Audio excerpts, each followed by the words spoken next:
Oh, let's see this thing. I forgot. How did I do this thing when I was checking the chat? I remember what I did. I did something like this. I did something like this.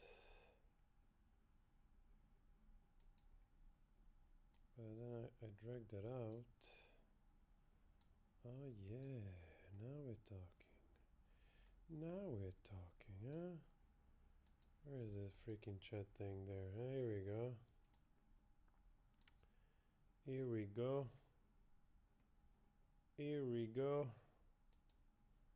This dude right here. Alright, just to have something.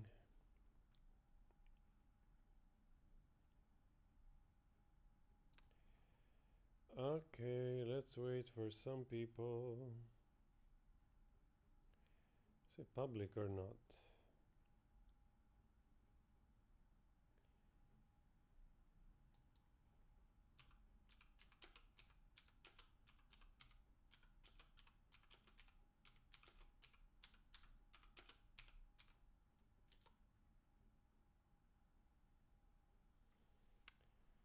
Alright, let's see if you guys hear me. We should put something like here as well.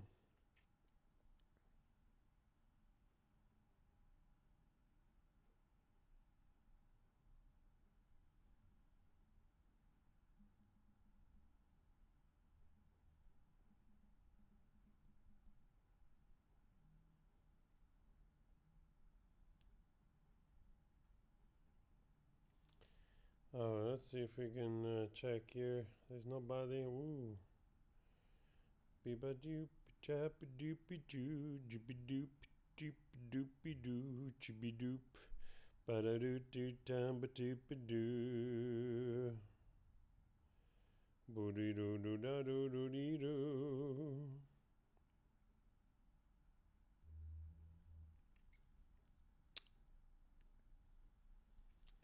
Where's my life? Come on, dude. Show up here. What's going on with this?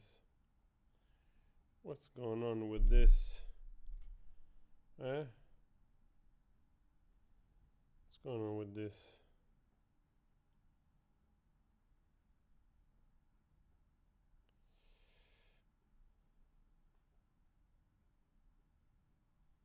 There's literally nobody. Alright, we'll wait a little bit. We'll wait a little bit.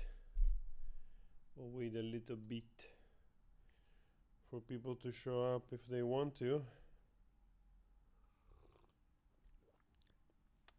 I think it's been a while. It's been a while.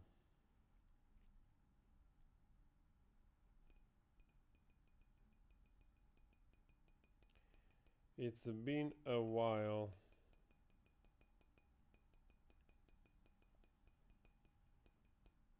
You obviously cannot see my chat. No, I can now. Hello, Paul. We have a viewer. That's nice.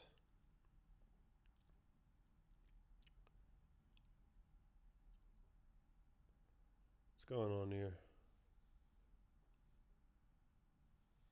Maybe it's too early.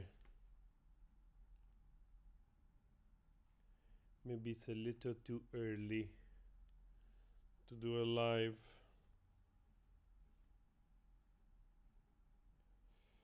Chibida tubidipi doo, chibida chibidum bapatipidu.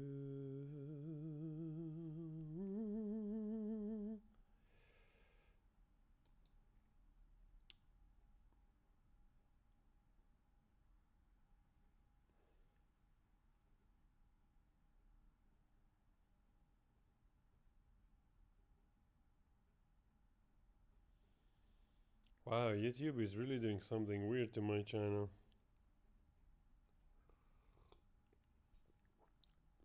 It's like probably people don't get notifications or anything.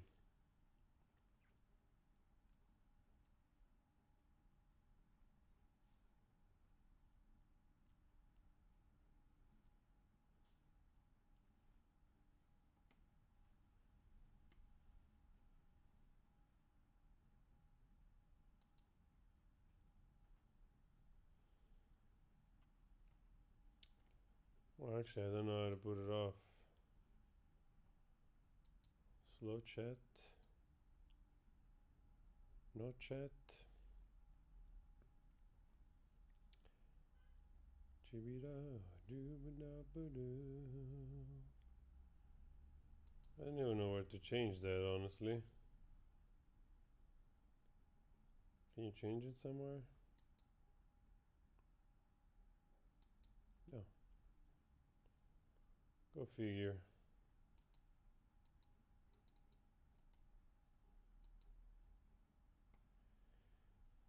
Go figure. Slow check. Can we change it from here? No.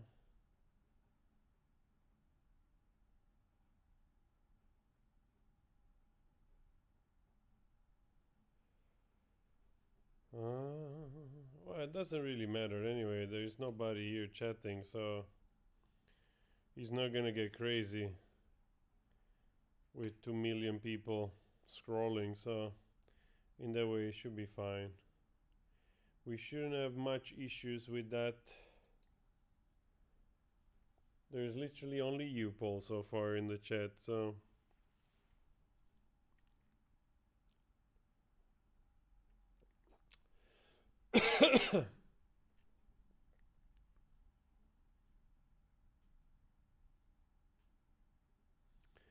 Such a rainy day today here, crazy. Rainy, windy.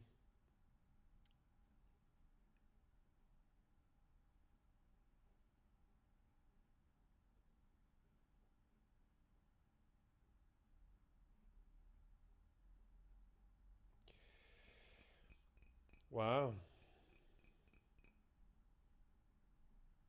That's the slowest live chat ever.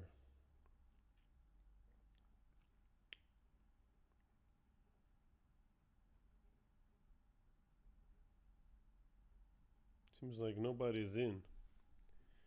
So I did something wrong in the setting here or anything? What's going on? Is it on? Oh. Q&A. We are 7 people, alright. 7 people. Maybe I should have put it in blog, this thing, who knows. It is public. Or I should have said the magic word, reaction. Yes, reaction.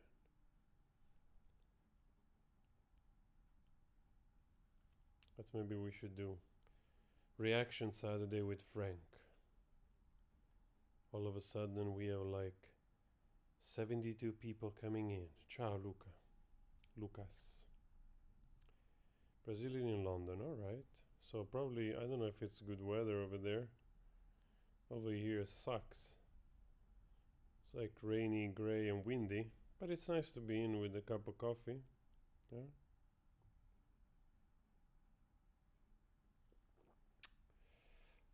For today I've done some videos. I just felt like going on online. Oh, we got Laurie. Ciao, Laurie. Just felt like going online for a moment. It's been I don't know. Maybe it's been more than a month that I didn't show up online. I have my good reasons as well. Ciao, Antonia. So today I felt like, okay, let's go say hi. Let's see who shows up. On a Saturday.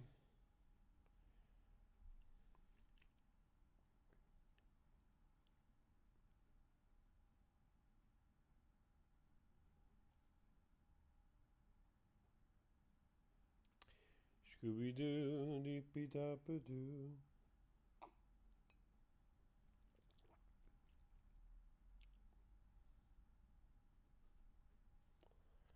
Let's listen to some copyright-free music or something. Let's see. Let's see if we find anything. Actually, I'm preparing a reaction for this. I didn't listen to this yet. But I was planning to do a reaction for this song. Maybe I do it later. I've already done a few videos today, so the sound, it's a bit low. God damn it. Let's see.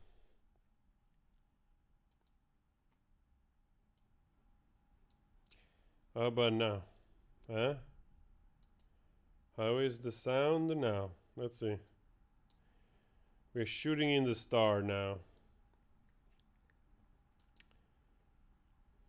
How is it the sound? Huh? Is it any better? Is it better this sound or is it not?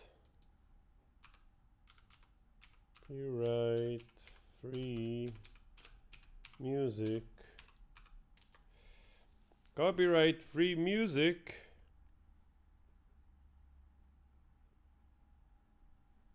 All right, let's trust this dude. It already sucks, this music.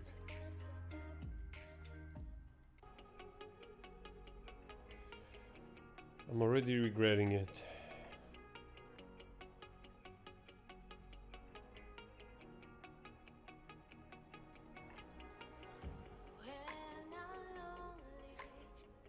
Just putting something underneath for the moment. See if some people show up or something.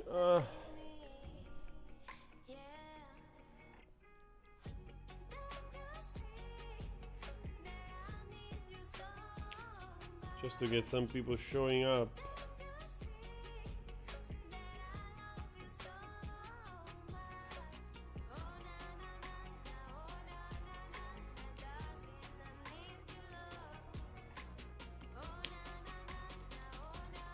Wow.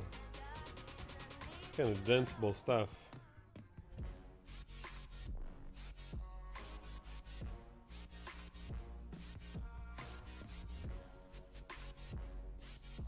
Actually, all this stuff mostly is made with programs and MIDI keys.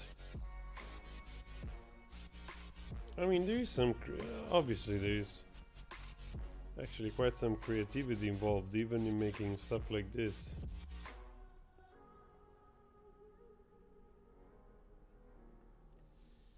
I'm just putting some music uncopyrighted just underneath. If we're gonna chat. If we're not gonna chat, then we'll see what's going on. We'll take it as we go. My intention was to chit chat a little bit. If it works, but we'll take it as it comes. So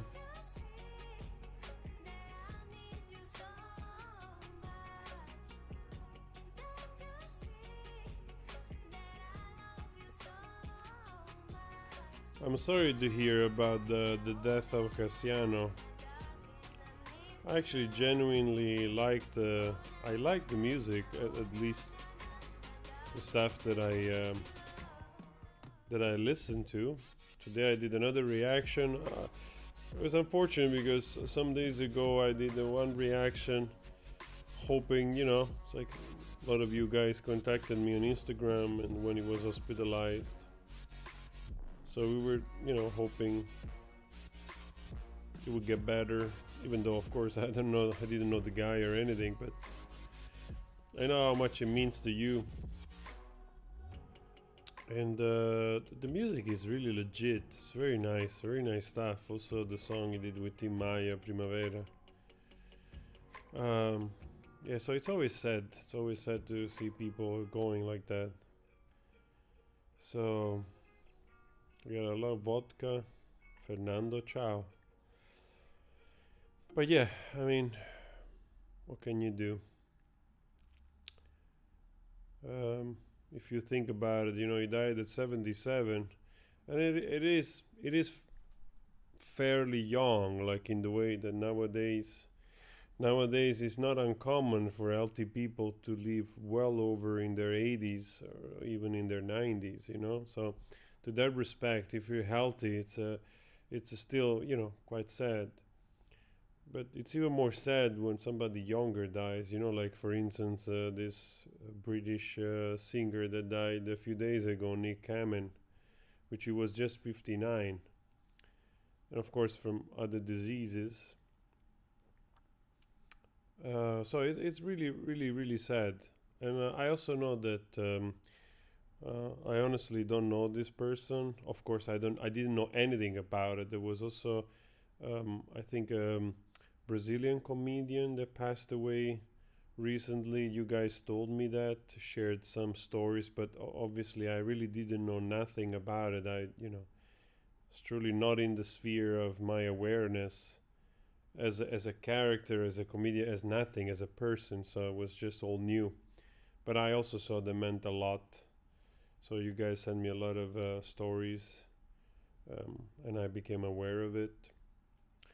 Yeah. Anyway, I don't want to make like a sort of morning like chit chat or whatever. But this is what happened. I have done several reactions. I also posted the Bee Gees today because they remind me a little bit of Cassiano. I also have a Heart, Wind and Fire reaction that I just did. I probably uploaded later.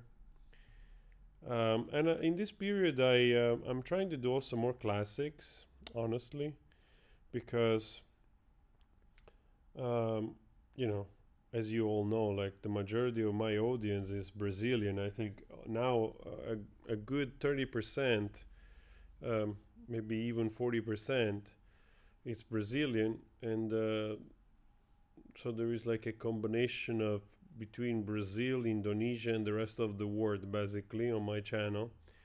I'm trying to do stuff a little bit, to grow organically in, a little bit 360 degrees without sort of cornering myself just in a niche of one thing, also because music is so vast that it would be silly just covering covering only one country, and so obviously, don't worry.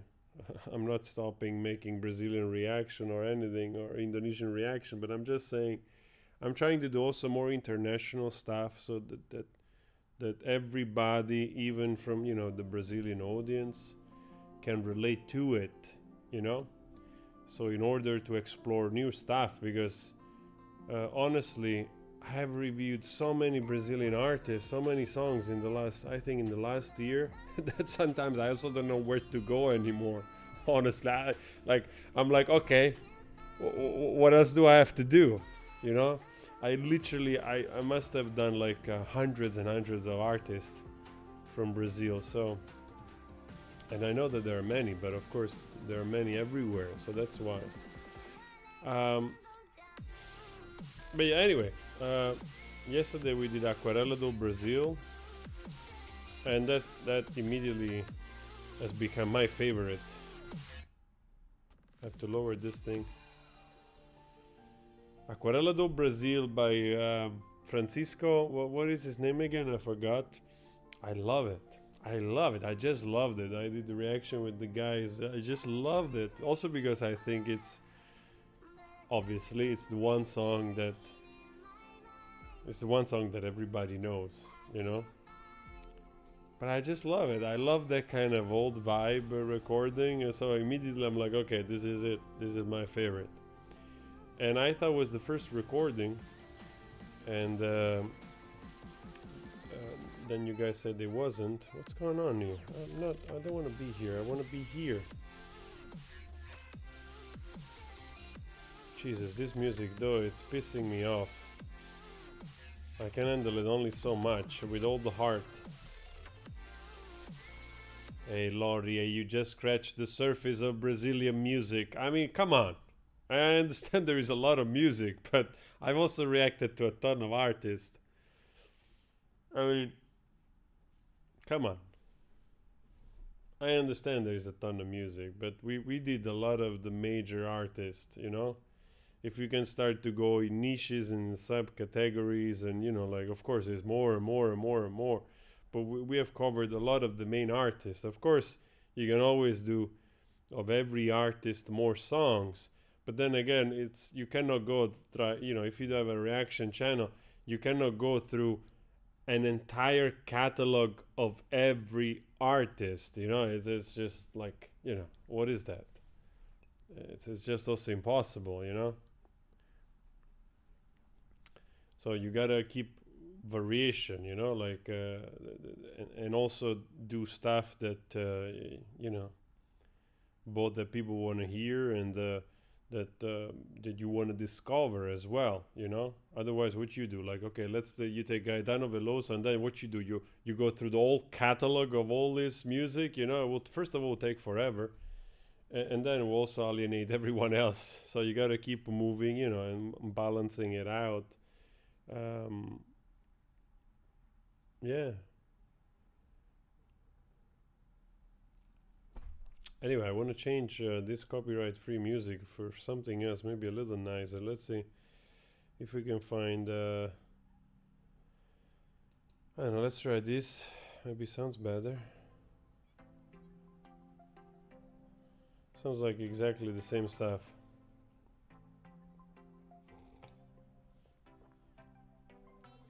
But Jessica, today I did already. Today I did Cassano. I did Heart, Wind and Fire. I still have to upload. I did Bee Gees. Yesterday I did also several videos. Yesterday we did Aquarela do Brasil. We did also some international stuff. We got Guillermo here.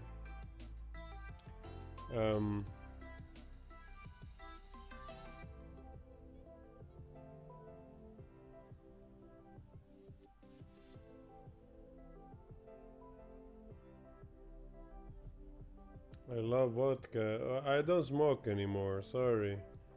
We got Fa Pacheco. Ciao, good morning. Yeah, I don't smoke anymore. I used to smoke weed many years ago, man. Like, oof. I think I smoked a little bit of weed here in the first years, like back in '99, you know. Honestly, I grew quite tired of it quickly, you know. No, I liked it, you know. At the time, I had a different lifestyle. I quite enjoyed it. I was smoking regularly, and of course, you know here that it's allowed to do that. So it's a pretty normal thing. You just go to the shop or buy it, and that's it. You know, you can just consume it like that. But yeah, I used to do it. It was fun. I think I've done it like constantly for a couple of years, and then I got tired of it.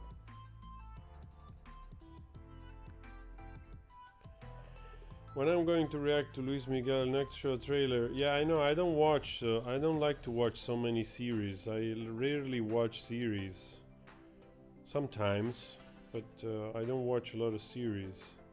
I like science fiction stuff or comedy. So sometimes I do, you know, but I don't get into to series. Luis Miguel, I prefer to listen to his real. I prefer to listen to him singing. He's one of the best singer ever. Really amazing singer. One of my favorite too, honestly. In terms of quality of the voice and everything.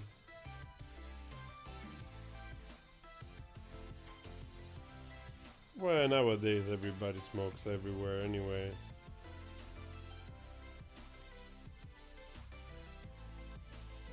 Yeah, I'm thinking to do other stuff also on the channel. That's why I'm also reacting to more international stuff, you know, like to try to keep growing as well. I've noticed that, you know, I don't take this wrong, of course. I very much love you all, especially from Brazil. You really have showed so much support, and you know, I'm incredibly grateful for it.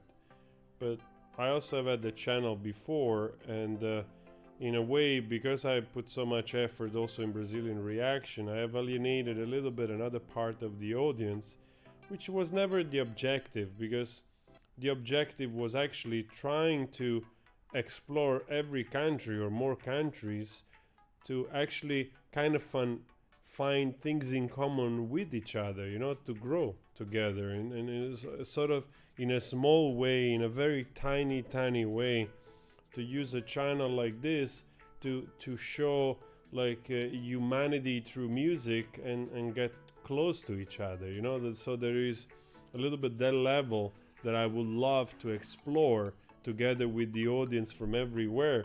And that's why I've been so, you know, in periods I've been indulging into different countries and different artists, and I would love to keep doing that, you know. I would love to keep doing that and to keep discovering, and but at the same time, you know, the time passes. Like I said, I've done a gazillion reactions. I mean, on my channel I've done almost like what, 2,500 videos, or like some crazy amount of number, you know. And there are like tons of videos of so many artists. Learn Spanish word. Congratulations for your YouTube button. Wow, remember when you used to have 8,000 subscribers? You really are here for that long? Wow, that's amazing, man. Thank you. We got Professor Josimar.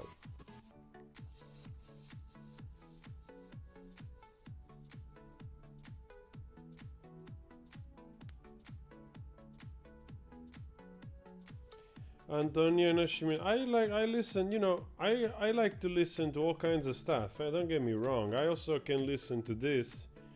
Or I like a lot of chill vibe, you know, like, I don't know. For instance, let's see if we find some copyright free, because copyright free. Retro wave. Retrowave, let's see if we find some.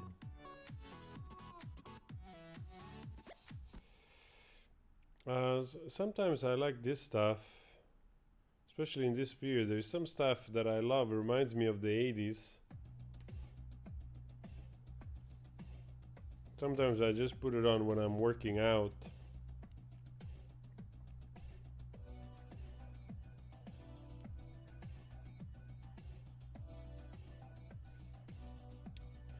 Yeah, Yesina, exactly. I mean, with my own curiosity, I've discovered so many things, you know, like, of course, I don't like every artist. Not every artist that I listen to becomes also something that I can relate more deeply, or that I put into my, like, playlist. But truthfully, there are so many artists in the last 2 years that I discovered, that I'm so glad that I discovered them, you know. I truly enjoyed discovering Soda Stereo. Like, truly wonderful band. I really especially like the early days. Wonderful music, and I'm like, wow, this is freaking legit stuff. I really enjoyed discovering Tim Maya, for instance. Truly an amazing discovery in that kind of R&B sound. I've truly enjoyed discovering also artists from like Vicente Fernandez, you know, like more classical mariachi music. But, you know, I was not aware of this great singer, or Luis Miguel, you know. Names that to me 5 years ago, I had absolutely no clue. I had no idea. The same Cassiano today, for instance. I really like those songs of that album. I think it's freaking legit stuff. Wonderful stuff. Really, to me, like in a similar level of you know, Marvin Gaye, you know. And I'm like, wow, this dude 3-4 years ago, 5 years ago, I had absolutely no idea they existed, you know. So to me, it's I've gained so much out of all those video reaction, and I hope that by default also other people can benefit from discovering those things, you know. Like, you discover people like Raul Seixas, and the quality of his music, or Zara Maya, you know. You by now you all know, most of you know that I'm also a folk singer myself, and I love Bob Dylan, I love Leonard Cohen, I love Nick Cave, I love all those great guys. And when I find somebody else that, you know, kind of fits the bill like Zara Maya, for instance, I'm super happy. You know, it's all a plus. Or when you find like some kind of crazy genius like Charlie Garcia from Argentina, you know, that truly, to me, Charlie Garcia, it's a little bit like the sort of prince of Argentina. You know what I mean? Even though they're not, you know, like they didn't do exactly the same stuff, but uh, like in terms of relevance and also talent, you know, you go like, wow, America had Prince, you know, is an incredible multi instrumentalist, crazy singer and everything. And on this side, you have us in Argentina. You have like Charlie Garcia, which is like an incredible composer that has a like a, you know, a lifespan of creativity and different style of music that just blows your mind. And I absolutely knew nothing about, you know. So there is really it's wonderful discoveries. You know, those are really wonderful discoveries. And of course, yes, Belchior is it's another incredible songwriter from Brazil, which has also been a wonderful discovery. Yeah, there's all to gain. And of course, yes, of course, Legião Urbana. There is like Tempo Perdido. It's probably, I know it's more commercial, but so far is, I think, my favorite song of theirs. I just love the sound of it and the way they perform it, you know.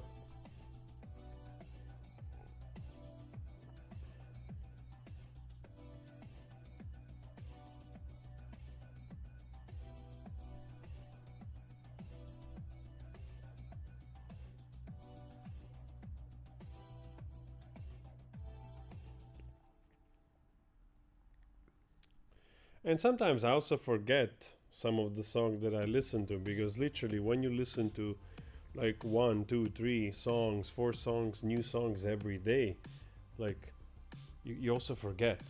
It's just you know, like in a month you have heard like 150 songs, 200 new songs. You know, it's in a year time. I'm like, oh, how many songs? You just get lost.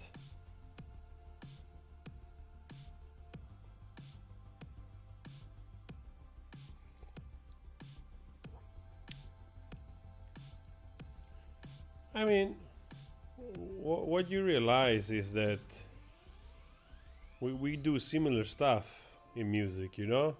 And every place has a sort of similarities with something that is taking place somewhere else, whether because it was influenced by it or because some people want to join into the movement, into that sound, into the wave of the decade or whatever. But you realize that, you know, in each place there is this similar thing that the audience can relate to.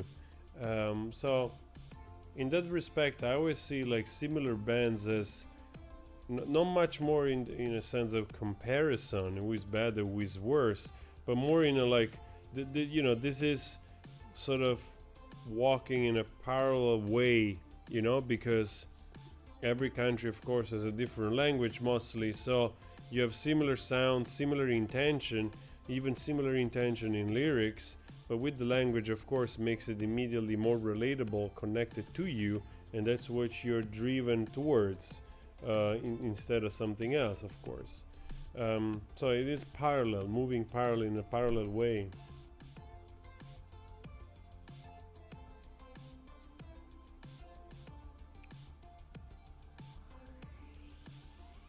We got David CB, Barbara. Uh,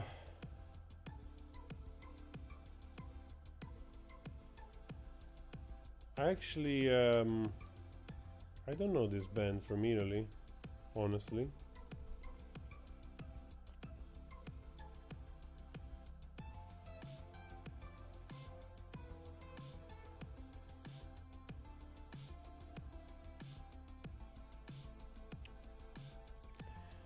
I mean, Jorge Benyor, the Taj Mahal, it's another of the song that I knew it all the time. I think I know it since I don't know, since I was a kid, but I didn't know it was this. And it's so danceable, man. That freaking song is awesome. I mean, how can you not dance? It's just a freaking sunny, beautiful, jovial, full of energy rhythm, you know. And it's kind of funny also the connection with the East, you know, the Taj Mahal, the Tomb of the Princess in India, and this, you know, like samba rock vibe. So there's a strange connection in between those two things. So we got Marina and Elvis. Yeah.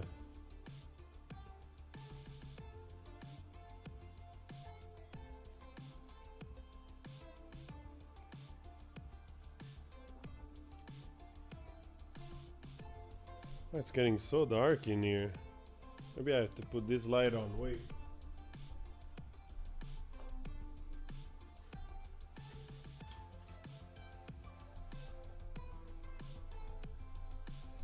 Sorry guys, we put the lights on because otherwise don't see nothing here.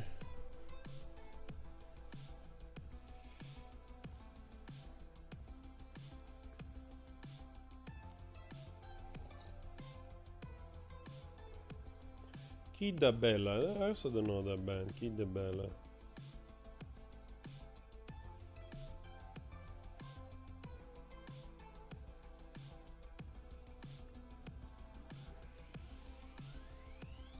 We are growing in number, that's nice. It's very, very nice.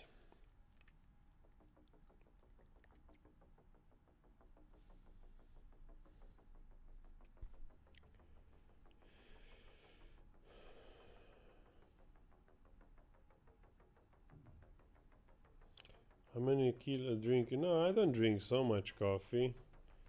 I usually drink 2 or 3. I make a small. Even though the cup looks huge, but actually, it's quite long coffees, and I like to. I don't drink the coffee black. I usually use some vegetable milk, like oat milk or rice milk. I prefer it, and that's usually 2 or 3 a day. Usually in the morning, towards the early afternoon. Then that's it.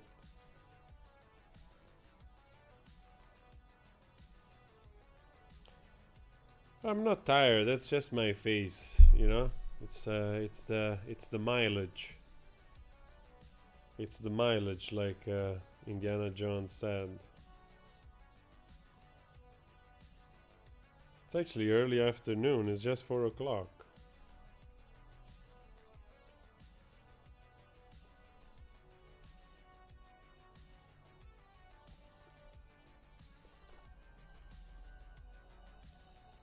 Hermes Aquino. Never heard. I don't think I've done those.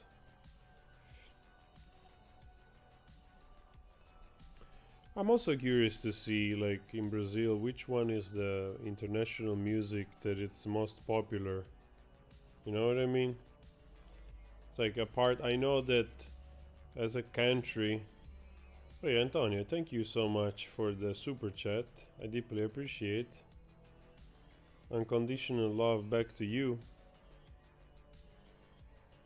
That's super nice. Gonzalo Garces, Tool. You mean Tool the band? Of course. Tool is awesome. Not for everyone, but Tool is freaking awesome. Wow, Brazil loves you. I mean, there is a lot of you on the channel, but the country is pretty big. I'm still completely unknown over there. But I thank you, each one of you, following the channel, supporting the channel 100%, guys. Absolutely. Truly. Lenin. Oh, also, I forgot to say, Lenin is also another one of my favorites. I swear to God, and I'm not sucking up. Pazienza is one of the songs that I enjoyed the most. One of the songs that I liked the most this year. Truly. Again, I'm biased maybe because I love folk music, but Pazienza is truly one of my favorite songs that I discovered. Beautiful, beautiful song. Like, wow. I'm a great, great lover of sing-songwriters, and definitely that was like, wow, this song fucking hits deep. You know, really hits really deep. And I'm happy if people, find out more about that song. It's quite a jewel, in my opinion, as a song.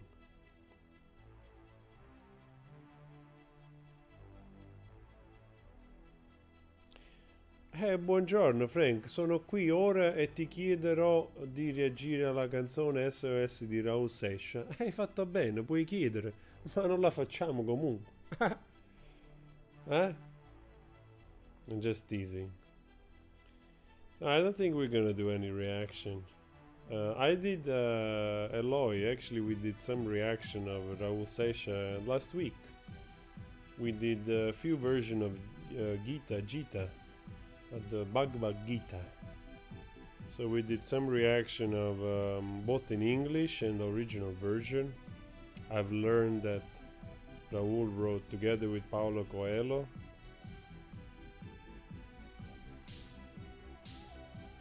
Antonia, you want to know how long I've been vegetarian? Well, okay. I have to come clean. Let's put it this way. I've been vegetarian for, fucking hell. I've been mostly vegetarian for, I think, 20 years. 20 years now.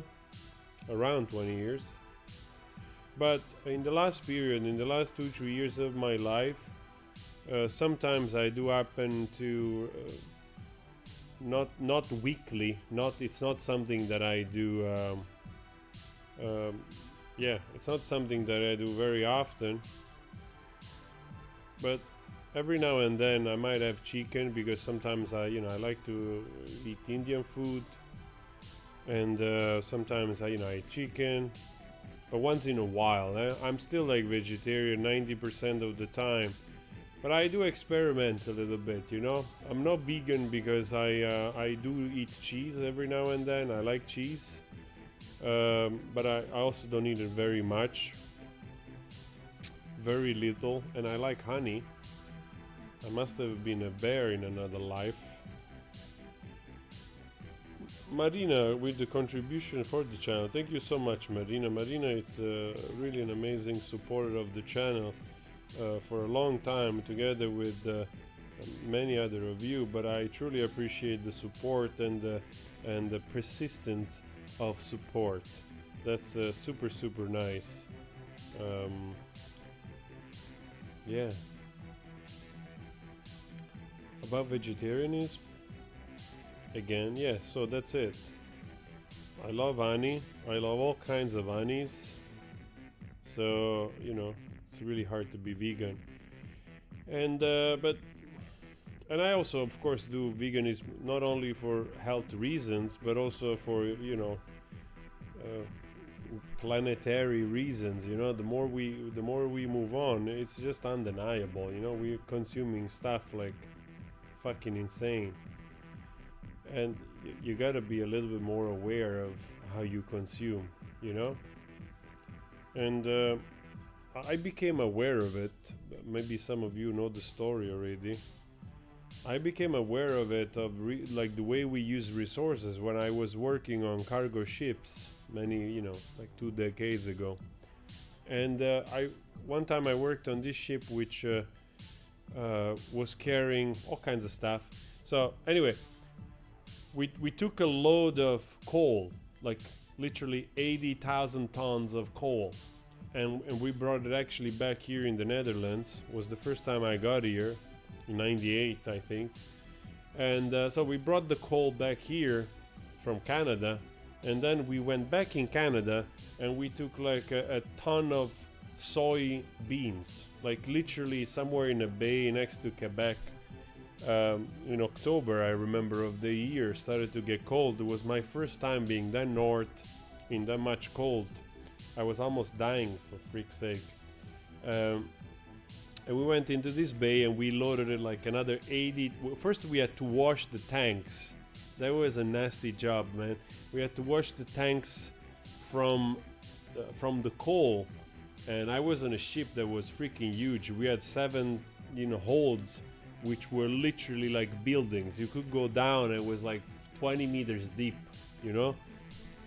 And we had to clean up the coal, and then we had to load the soy back in to bring it back to Europe, which was needed to feed the cattle. Was not to make soya milk or to make soya product or tofu or whatever, but was soy that was used to feed the animals for slaughtering, you know. So that's when I realized, and our was just one of hundreds of ships doing the same thing, carrying it there, taking it from somewhere else, from the States, carrying soybeans and all those things that usually it's given to animals as feed, you know, because actually cows, they're supposed to eat hay, grass. That's the best thing you can give them, but in fact they're fed, like literally stuffed with soy. Okay, long story short, that's when I realized how we produce. Most of the soy is produced for cattle. It's not produced, so a lot of ground. So you start to do 1 + 1. You start to understand how we use resources, and of course, as you grow, I have nothing wrong if today you're doing a barbecue. You can have like half a kilo of meat. Go ahead, it's fine. You do whatever you want, but as a human being, you do realize also the resources are finite, and the way we use them, it's the way it's going to impact everything else. And ironically, if you think of the last year, and Brazil nowadays is suffering a lot also from this COVID pandemic, together like India, for instance, but also the US has suffered a lot from the impact of this pandemic. That's, related to the way we have used resources, Most likely, if we had been a little bit more careful, this virus would not have jumped from animals to people. And this has happened before, This has happened before with the pig flu. So sometimes you also wonder if this could happen again with our mismanaging of resources. So those are just things. It's science, I trust science, and as you learn things, you also sort of have a responsibility in how we want to do stuff. Anyway, long story short, I don't want to alienate. I already see there are like 8 people left. Oh man, so funny. BL Eddie, 2 minutes to midnight. All right, it's late over there. We got Vera, bon dia, thank you, Vera. We got Gonzalo, we got Pedro, Jessica, Marcio, Mr. Gouveia. Hello, man. Marcia, my pleasure. I really like this song. I really like Melissa. I really like the song I did before. That stuff is freaking awesome. Truly fantastic. Actually, you know what? Actually, I want to listen to this song.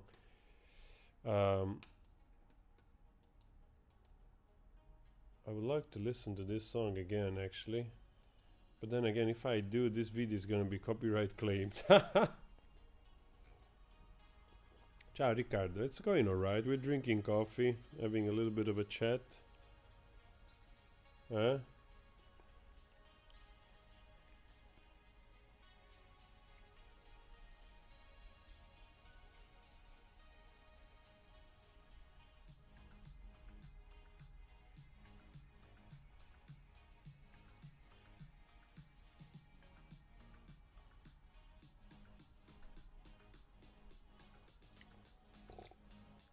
You're welcome to ask questions.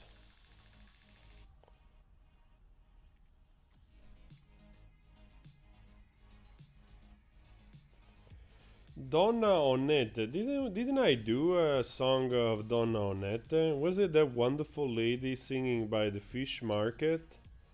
I was totally in love for her, if that's her. Absolutely fantastic. I love that. So I'm very sorry for the thousands of Kato. Yeah, I know. I know.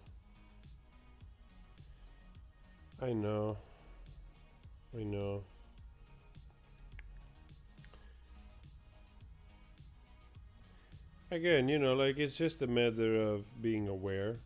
It's just a matter of being aware. If we are not aware, we just basically sabotage ourselves, because we are too used to comfort. We are too used to. We are also detached from the process of making food. You go to the supermarket, you see like a chicken breast, it's packed, it's in plastic or whatever. You have no connection with the animal. So anybody that has had a farm, develops a sort of relationship with animals. I give you a little anecdote. When I was a kid, I was fortunate enough to have a little farm in the south of Italy, and I just loved it. We had, I had one cow, and my mom literally milked the cow every morning. We didn't have to, you could go to the shop and buy it, but it just came from my grandfather, from my dad's side, that he had this little bit of land and he was doing a little bit of farming all his life. So he always planted stuff. We had trees. So my childhood in that way was absolutely fantastic, because this deep connection with nature.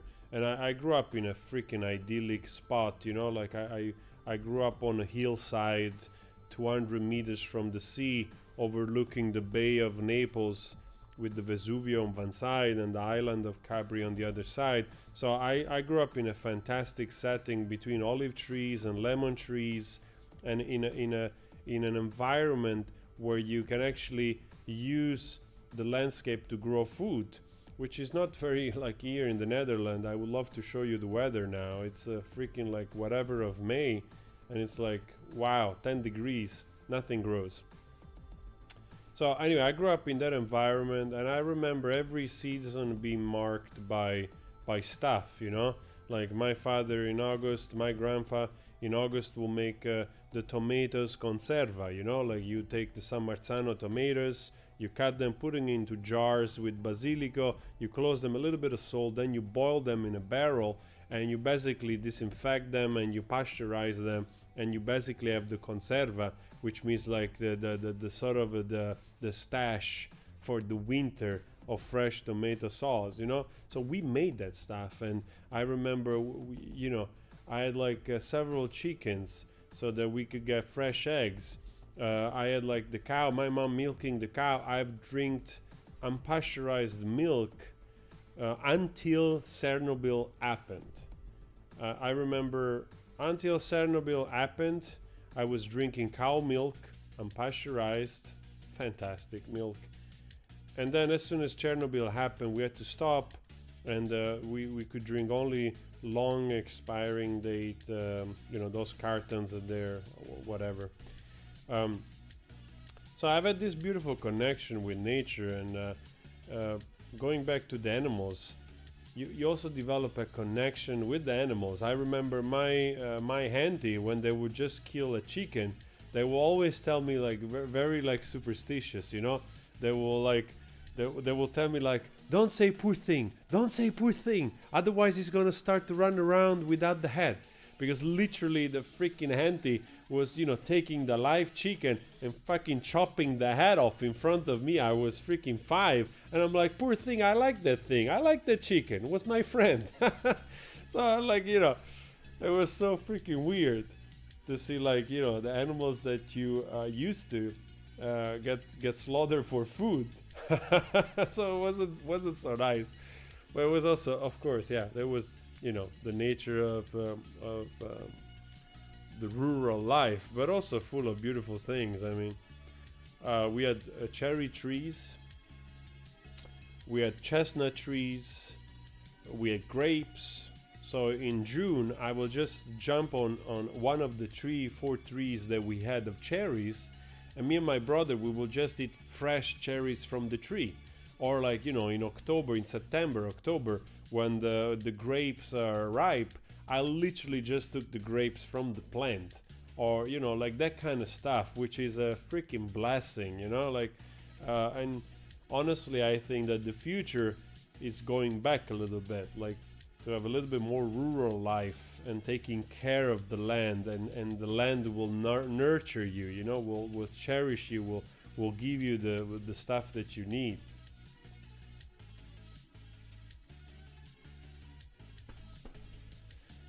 All right, we got a Formula One question. Well, I like cars. I've always liked cars. As a kid, I always liked cars, but now I don't really follow sport very much, honestly.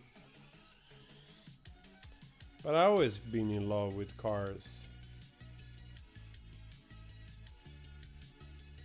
Yes, I know enough. I know that Hamilton is a great Formula One driver. It's probably one of the greatest in modern history. Honestly, not as great as Ayrton Senna. Ayrton Senna is one of my favorite human in general, just as a driver. I've said this before. So it's like freaking iconic figure. Yeah, legendary. I think we're never gonna have. Well, maybe it's gonna show up sooner or later, but you know. What kind of movie do I like? Oh wow, I like so many movies. I'm a movie nerd. I'm a movie nerd. I'm an absolutely movie nerd. I love all kinds of movies you never heard of. Or maybe you do. If you're a movie nerd too, most likely you do. If you're a movie nerd, I'm sure you have watched Francois Truffaut movies, Louis Buñuel. I'm pretty sure that if you're a movie nerd, you have seen Tarkovsky's movies, or Kieslowski from Poland, or some other, French director or Italian director, like. Yeah, I love movies. I love movies. Depends. Suggestion. Depends what you like. That depends what you want to see. There are classic thrillers, comedies, the romance. Yeah. There's all kinds of stuff. Actually, recently, I watched, which I never watched before. It's actually one of the favorite movies of my sister, and I never watched it before. So I literally watched it like a week ago or so. I watched The Bridges of Madison County with Clint Eastwood and Meryl Streep. I have to say, it was a lovely movie. A wonderful love story. A little bit sad, but truly wonderful movie. I'm happy I saw it,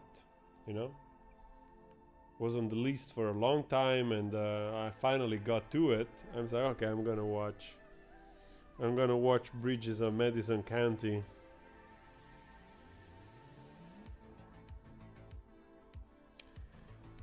BL Edit, didn't I do Carry On? Angra? Check it out. I think I might have done it already.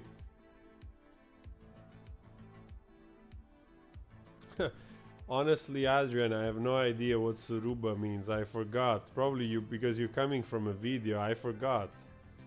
We got Sandra. Ciao, Sandra. Nice to see you again here. Have you a blessed weekend as well. Live session with Tim Man and Sparrow. Yeah, Jan is busy as well. Jan, my musical partner, is, he's a new father. The kid, is 1 year old. Well, more than 1 year old. So he's always busy. But we are trying to get together soon. Quando avremo una nuova copertina per Legià Urbana? I don't know. Legià Urbana without the singer. I don't think it's producing any music, is it? Marcio Lima is a movie nerd. That's good.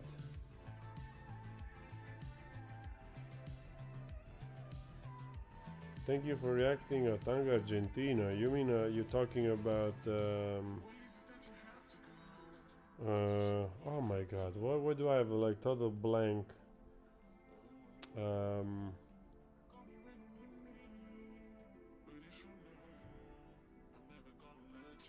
Tarkovsky's Stalker is a masterpiece. Yes, I completely agree. I completely agree with you. It's a fantastic movie. It's an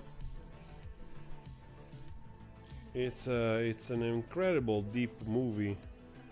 But actually, one of the movies of Tarkovsky that I love the most, it's The Sacrifice. I think it's not as I don't know if it's not as renowned as Solaris or The Stalker, but The Sacrifice, it's a fantastic movie. If you have never seen The Sacrifice of Tarkovsky, you should definitely watch it. It's a beautiful mystical masterpiece as well. Yeah, Tarkovsky is such a great director. He's truly a poet of cinema. It's him and Kubrick are my favorite. Well, it's not true. I have others, but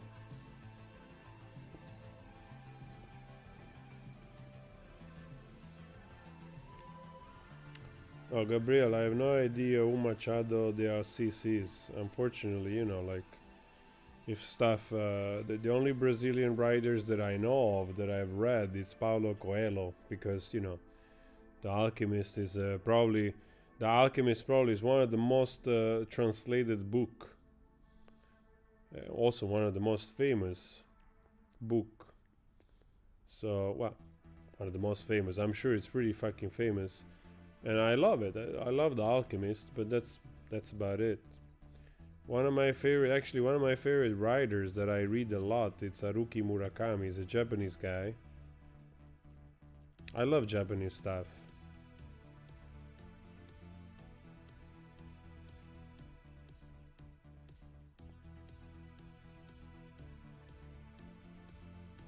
Dead in Venice. No, I don't know the movie. I don't know what it is. I have to check it out. Man, you never saw Sacrifice. Go right now. Huh? Right now. Go right now.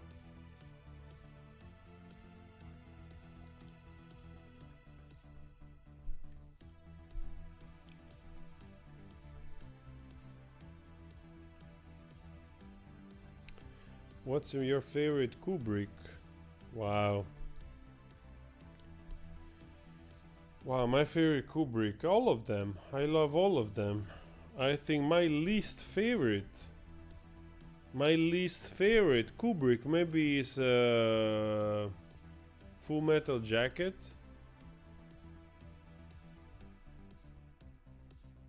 I mean, it's a great movie, but I'm not so, I don't like so much war movies in general. That's also why. But I mean, I do recognize it's a fucking great movie. But I do prefer, actually, I also like a lot Eyes Wide Shut. Even though, maybe it's one of his most commercial, so to speak. But I think it's also one of the more mystical, and it's also one of the more actual, that somehow like was. I always had the feeling when I watch Eyes Wide Shut that he was trying to leave behind a message of the way society really works. You know what I mean? Like, I know it's a little bit conspiratorial, but Kubrick was a big guy. It's been like on the forefront of cinema for a long time, and so nothing was left to chance in terms of messages. So you always wonder, like, probably meant something. And of course, Space Odyssey, it's a masterpiece. It's also one of my favorite. I'm a science fiction nerd, so I love Space Odyssey, 2001 Space Odyssey. But I also love Solaris of Tarkovsky. Solaris is a great science fiction movie, which also was remade with George Clooney, which I've never seen. Valnice. Thank you so much for the support. Valnice is also a hardcore supporter of this channel. Thank you so much, guys. I really, it's always cheering me up, your support, and I enjoy that you enjoy that, if I do reactions and stuff, you enjoy the videos. So it's a give and take. I'm, super happy about it. Almost Famous is a great movie. Yes, it's a nice movie. Almost Famous. It's a nice movie. What about Japanese music, dude? I like Japanese. There's a lot of great Japanese music. I used to in the 2000. I used to have a kind of a love for Luna Sea. It's like one of the biggest band was one of the biggest, most popular band in rock in Japan, which they've been busy for a long time. They've been busy since the 80s, I think, Luna Sea. And there's a lot of great songs, actually, spanning a lot of styles and sounds, mostly rock, and then, sort of on the fringes of different genre, a little heavier, a little more melodic. Towards the 2000s, they started to go a little bit like sort of U2 type of direction, so to speak. There are a lot of great songs, actually. There are some, and then I also like Zenki Tai. Zenki Tai is also another famous, super popular pop kind of rockish pop band from the 80s, pop new wave. Koji Tamaki, it's a fantastic singer. Koji Tamaki, it's an amazing singer from Japan. I think I've done one reaction with the guys. The guy is also, Forrest also likes him a lot. And of course, X Japan, and I like Soldier of Fortune. I was thinking actually to do more reaction. Also, music, the movie wise, I also have a lot of. I used to be a lot into Takeshi Kitano. Takeshi Kitano movies. I love these movies. I actually recently rewatched Anabi, Fireworks from Takeshi Kitano. Great Japanese director. I love his movies. He does also a lot of Yakuza movies. And actually, honestly, I don't know if you know Takeshi Kitano, but Takeshi Kitano is probably the inspiration for some of the Quentin Tarantino movies. But it's also no mystery. The Quentin Tarantino has been always a big fan of Takeshi Kitano. Matter of fact, I think in the 2000 he created a company, Quentin Tarantino, to distribute the Takeshi Kitano movies in the US that were not previously available to the US market. So that's how much he loved the Takeshi Kitano movies. Yeah, great stuff.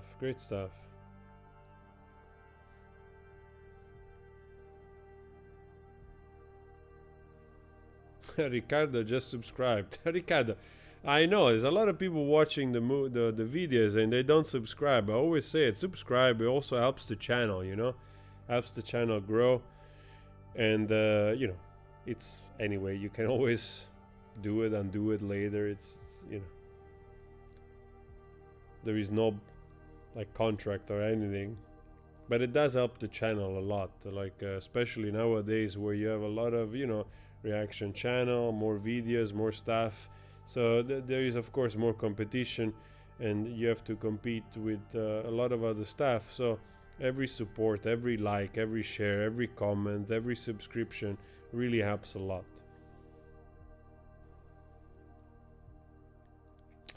Shaman is a new singer. Actually, I didn't know that. Did I knew it? Have I done I don't know. Well, I certainly don't know the name. Valirio Netto. No, I don't. Baby Yoda. Hey, nice, Baby Yoda. That's awesome.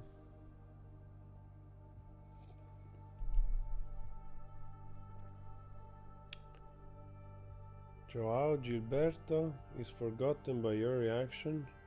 Really?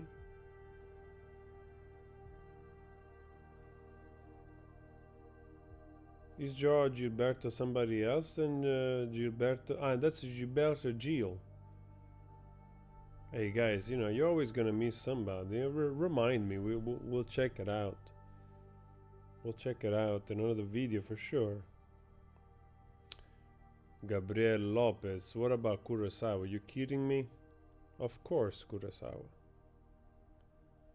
Of course. Actually, now that you mention it, I want to watch some of these movies again.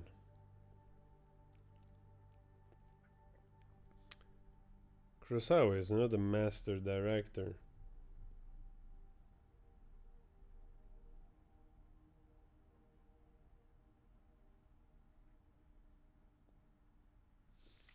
I always went into Pier. Actually, I don't remember when I watched the Ran.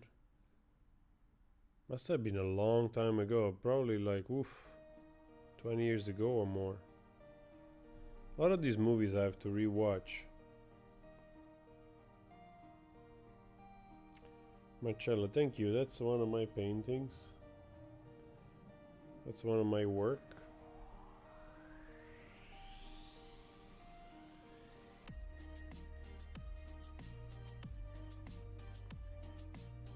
Let's see also if somebody's...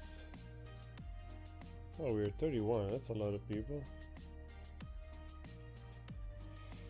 We got companies also. Let me check. Just want to respond. Let me see what's going on here.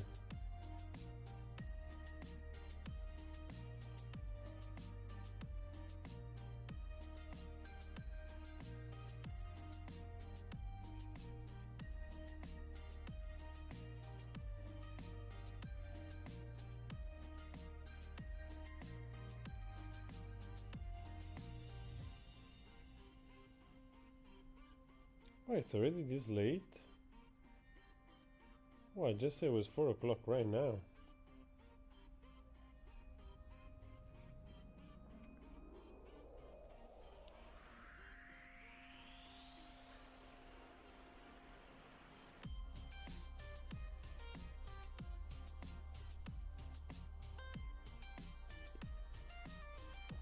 Oh.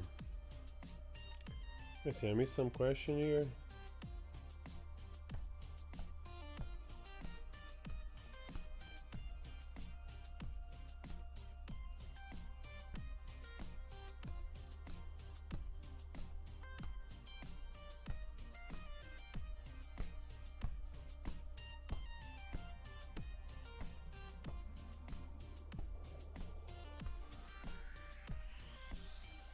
Wow.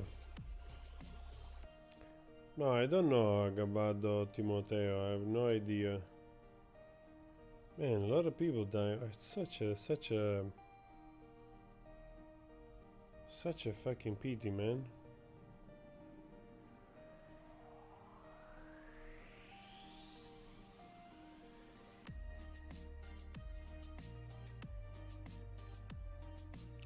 No, Plain Soleil, I don't know. I don't think I watched that one with Alain Delon.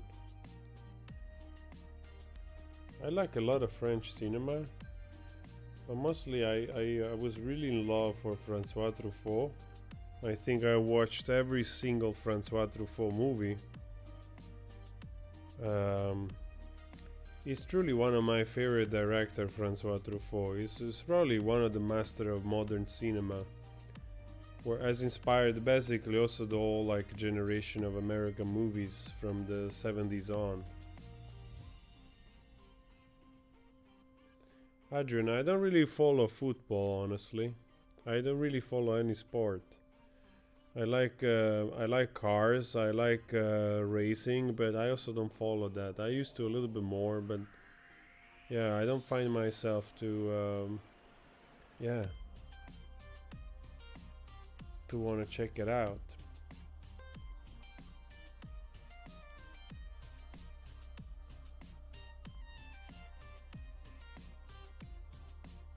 It's fun. I do say like when they play the World Champion Cup, it's kind of fun to watch. You know what's going on because there's just like this bigger feeling about it. But that's about it.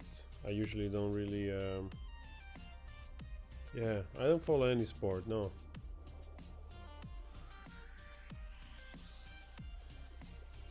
I didn't know the movie was set in Italy. Of course, I also love Italian cinema, especially the golden age of Italian cinema in the 50s. There's some truly great masterpieces, like Eight and a Half, like I Vitelloni, La Strada, all Fellini movies basically. La Dolce Vita. It's fantastic stuff.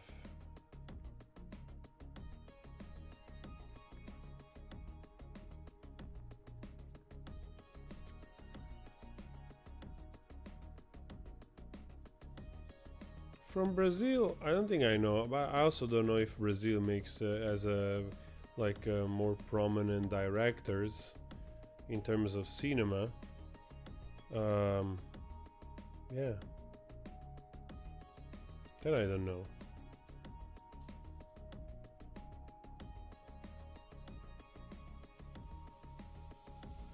Yes, Cinema Paradiso, Giuseppe Tornatore. Yes, of course. Giuseppe Tornatore. Also, more recent time, Bernardo Bertolucci is also one of my favorite directors. Also, Bernardo Bertolucci, Sheltering Sky is one of my favorite movies. Also, The Little Buddha, The Last Emperor, L'Ultimo Imperatore. Those are fantastic movies. We got Diego. Ciao, Diego.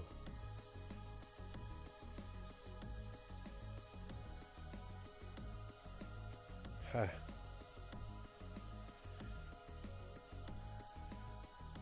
Yeah, it's pretty nuts. I don't talk so much about what's going on or politics in Brazil because last time I did a meme reaction on the president something, I started to get like almost like death threats, which was fucking insane. I thought like, okay, I don't give a shit. You argue your shit, among you, and that's it. Yeah, it's totally nuts.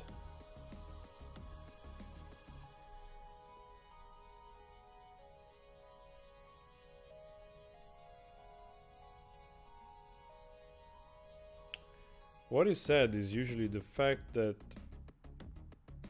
like people in power, people which they're part of a government, they refuse the evidence of science. That's kind of scary because humanity is propelled forward by knowledge and science, and without it we are just a bunch of cattle ready for the slaughter by the hand of whatever event that can happen in the world, both biological event or whatever, like the yeah.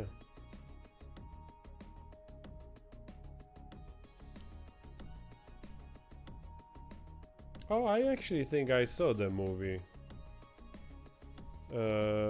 Central Station. It was a great movie. I think I saw the movie, yeah.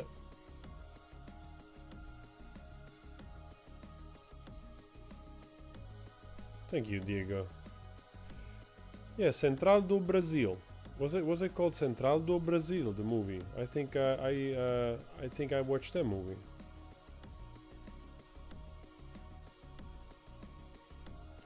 And of course, I watched City of Gods. It was pretty impressive movie, but impressive also because it's so sad. The reality of the movie.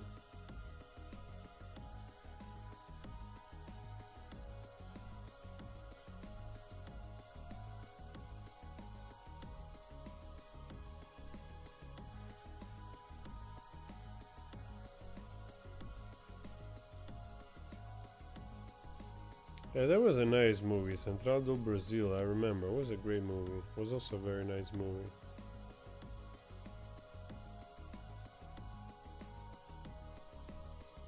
Yeah, City of Gods was shocking.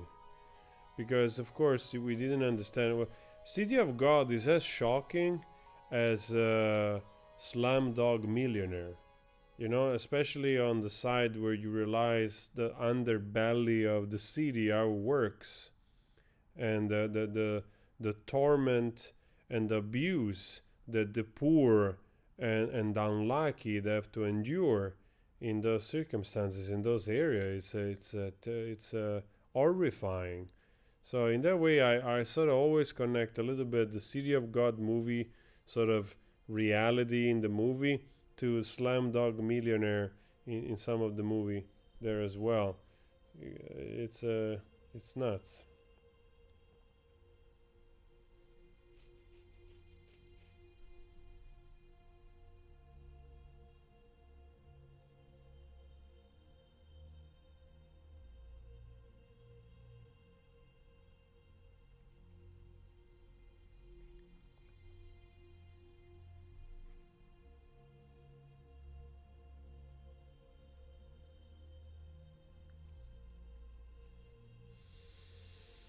Yeah, it was a freaking shock for real. I was like, wow. It's like the absolutely lack of empathy and like brutality. It's just obscene. It's horrifying.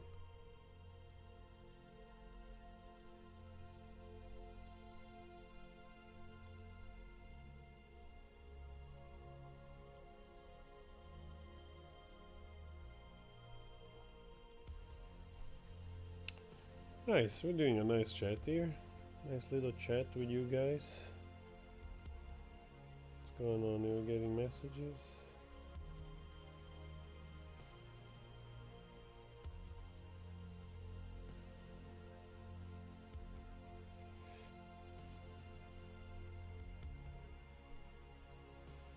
Victor. Ciao, Victor.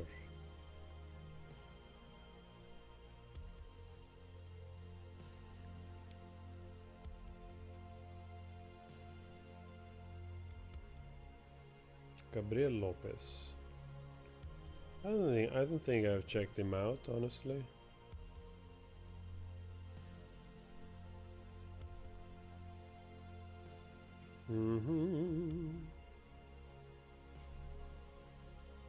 How many are we here? Let me check.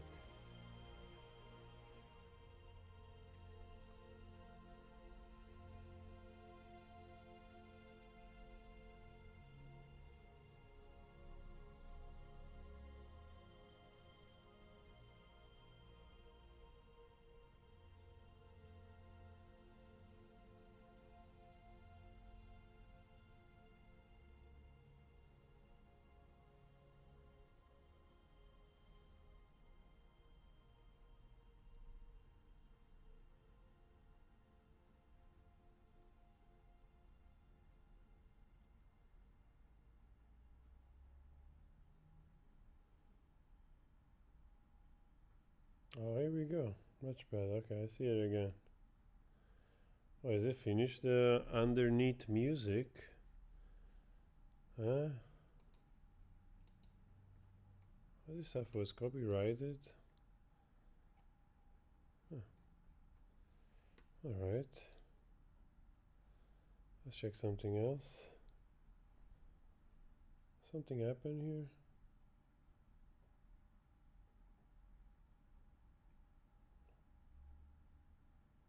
What happened with the connection?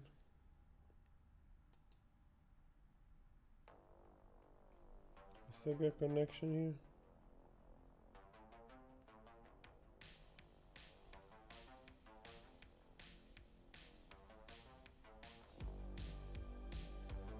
Hey, okay, there's the connection.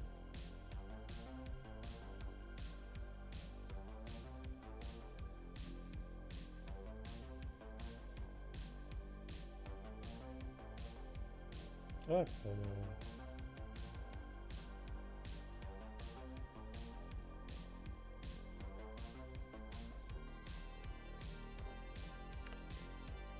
oh, Yesenia. Yesenia, thank you so much. I appreciate the super chat support. Yeah, I've been, honestly, I was a little bit fed up with coming online because I haven't spoken about this, but in the last period I had like a few stalkers, and I was just overwhelmed. I started to have some people contacting me constantly, messaging me constantly, spamming my Instagram, spamming my chat, trying to contact me in private. With declaration of love, like people I don't even know who they are. So I'm like, God damn it! Like sometimes you answer to people on Instagram, and all of a sudden you answer a message. All of a sudden you're supposed to become their boyfriend or something. So I was absolutely overwhelmed, and I thought like, I'm not enjoying this. I'm really not enjoying going online and all that kind of stuff. I had to block people. I had to block some people. I don't, of course. I'm not gonna make names or anything, but that wasn't fun. That part wasn't fun at all for me, because I try to be nice to people. I try, sometimes you answer to somebody because I feel like I'm a normal person, and I do that just as if I would do it for anybody else. But sometimes I think that gets misunderstood.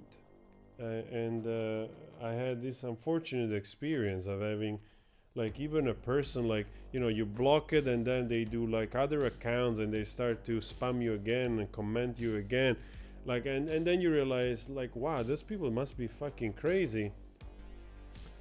If I'm just saying, listen, you know, just stop with this shit, and they keep creating other accounts to keep you spamming or commenting or trying to grab your attention. So I honestly was having a lot of fun with that, and I didn't feel like enjoying coming live, you know. And of course, the few people spoil it for the rest of us, and that's also why I thought, okay, now it's been a while. Let's, you know, I want to go say to all the nice followers, to the nice fan, which they support the channel and they support everything else, you know, like to show up a little bit.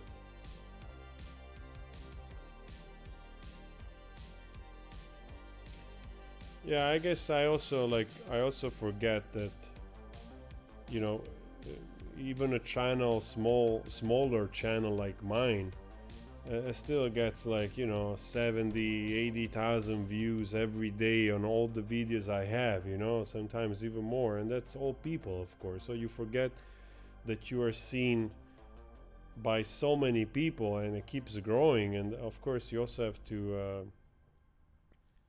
yeah, you also have to adapt to it in the way you interact with everybody. Like, I in the beginning, I tried to interact more with people also on Instagram. Like I said, like a little bit sometimes one-on-one, because I feel like I'm just a normal person. So you try to reach out to people that reach out to you, but then I realized I just can't do this anymore. I just can't. And also because it got frequently misunderstood, and sort of to protect myself from all this craziness, you know, like, I'm like, okay, we are off. But yes, I would love to come live more often again, spend a little bit of time together, chit-chatting or doing reaction, whatever, you know, we can do all kinds of stuff. Together set the new year, like, of growth, you know, for the channel, for where we're going, what we're doing. Forest is home. I guess he's home with Gigi. They were here yesterday. We did some reaction together yesterday with Lime and Gigi. We had a good fun, you know, like, I try to see the boys once a week, once every couple of weeks, you know. Thank you, Diego. Thank you, Rafael. Thank you, Victor. Marbella. Hey, Marbella. Marbella.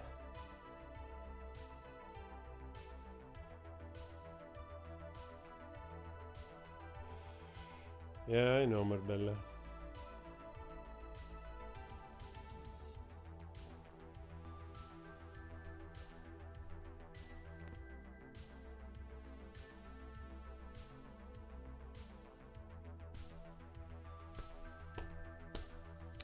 So yeah, I also have ideas. Now I'm working on a new song with John. Hopefully soon we will release it. Sometimes I forget, you know, I do so many videos every day that sometimes I forget that I'm supposed to make music myself.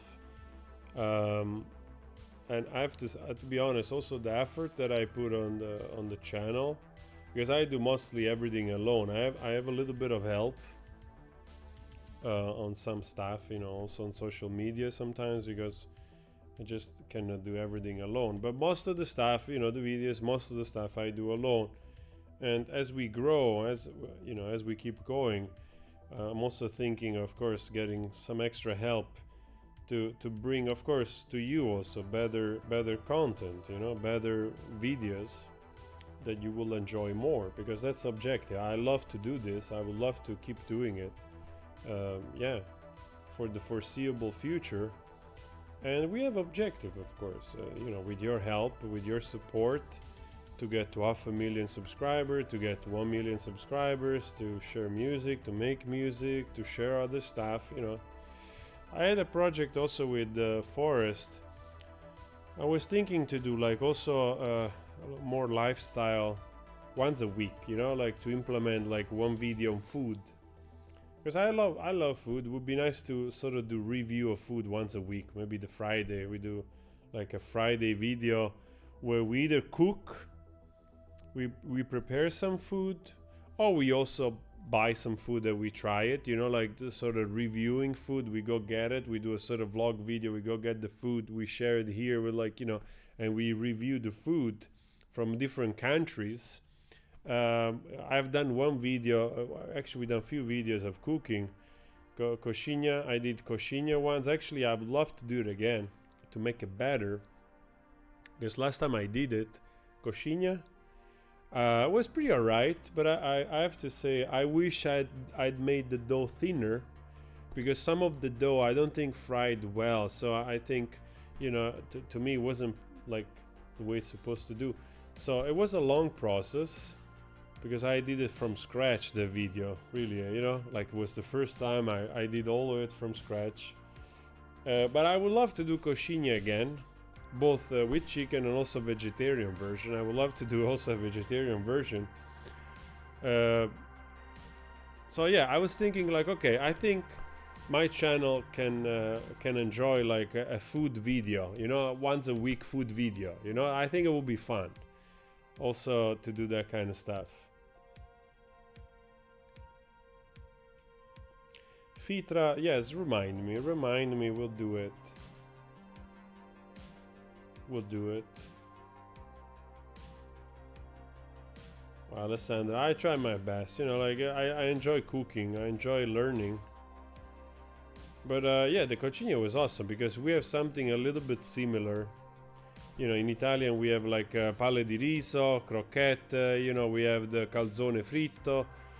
So in that way we have that kind of stuff a little bit. So super delicious. Marbella, I love Mexican food. I love all kinds of food. I want to do like, if you guys have recipes, we can make like, Mexican burritos. I do. I often do. What do you call it? Burritos. Fajitas. What is it? What's it called? I always forget the name. The wrap, I do the wrap. Usually I love beans, I love all kinds of beans, and combining it with other food. So definitely we can do tacos, we can do burritos, we can do Brazilian food. Give me some ideas. Oh man, Indonesian food, you crazy? You serious? Of course. Honestly, I have Fitra, I have like one spot right here, because okay, in Amsterdam, in the Netherlands, Indonesian food is very popular. I know there is a history, wrong, right, whatever, but let's not get into the historical reason. But of course, there was, for the good or for the bad, there was a big connection between Indonesia and the Netherlands. The outcome is that there is also a big Indonesian community here, and therefore there is also a big Indonesian cuisine. And there is one place right here which does fantastic Indonesian food. Is one of the most renowned in the area. It's just a takeaway. It's a family run, and I would love to do definitely go get some Indonesian food. Fantastic food. And then also another lovely food, which I love, Indian food, and also in the Netherlands is super popular Suriname food. And it's very interesting because in Suriname, which is just north of Brazil, next to Venezuela, it's a mixture of also there is also a big Indian community in Suriname. So also the Suriname food is mixed between a little bit the Caribbean food and the Indian food. And there are also several places here which they do Suriname food, which this Indian flair. It's fantastic stuff.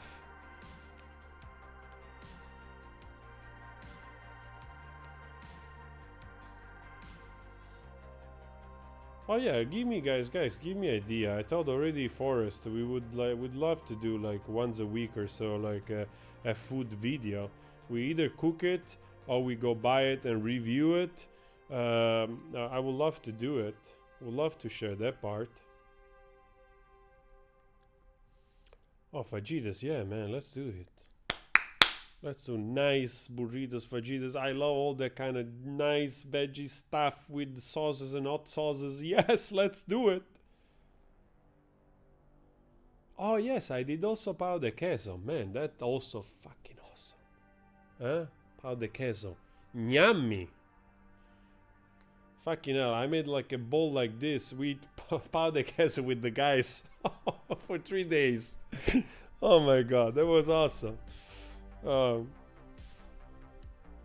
Yeah, if you have other dishes, give us some suggestion. We'll do it.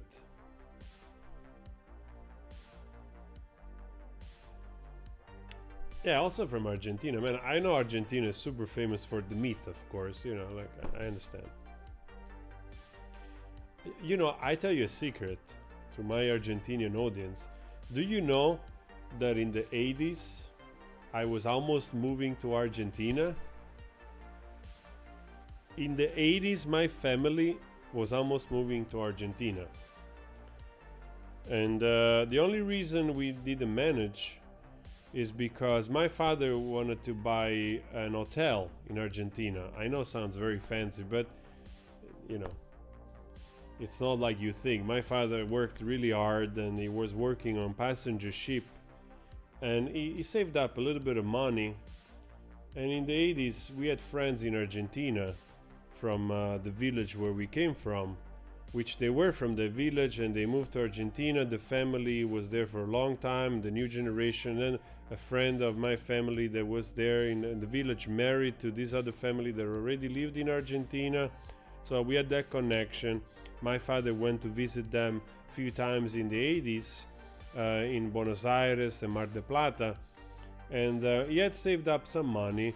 And there was this little place in Mar del Plata that it really didn't cost much, honestly, at the time, compared to you know, to Italian money.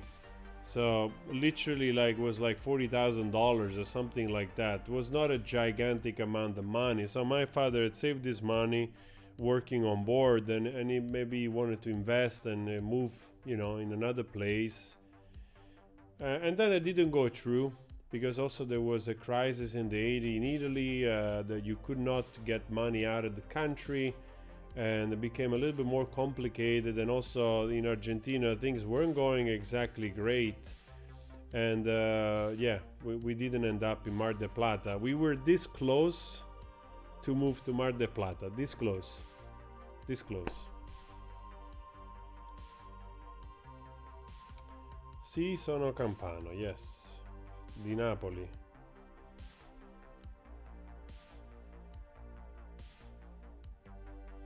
Yesina, why? Gustavo Cerrati was from Mar del Plata?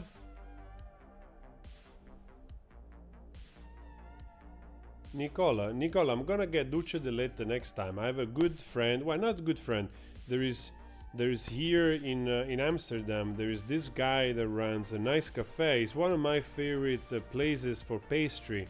He's really a nice dude. He's actually an Argentinian dude, and he does wonderful cheesecakes and wonderful croissants.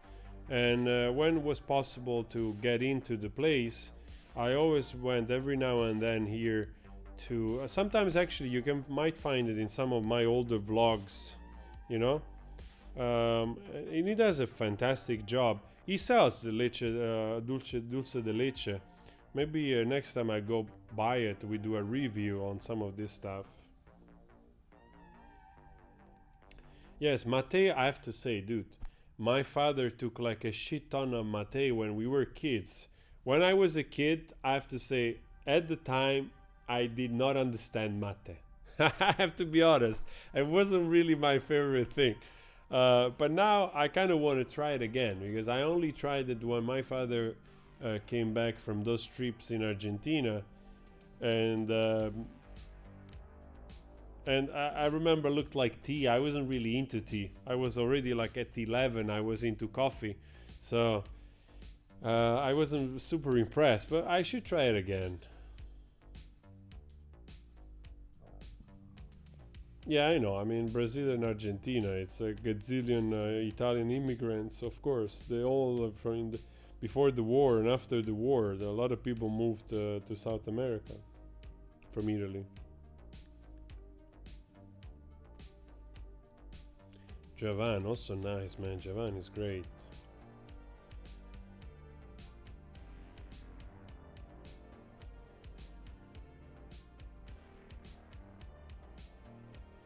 Chris Trapper, oh, that's a new name. I gotta check it out.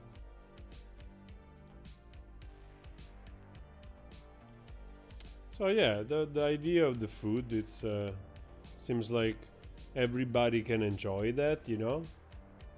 So we might start to do it. And in the past I used to do vlog, but yeah, it also takes a lot of time. I don't know. I still want to do it every now and then, but in the last year, especially in the winter, I've hardly been out.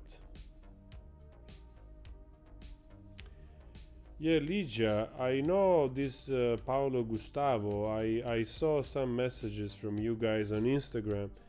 I didn't know, of course, anything about it, but I got to know that he passed away also due to unfortunately complication to COVID.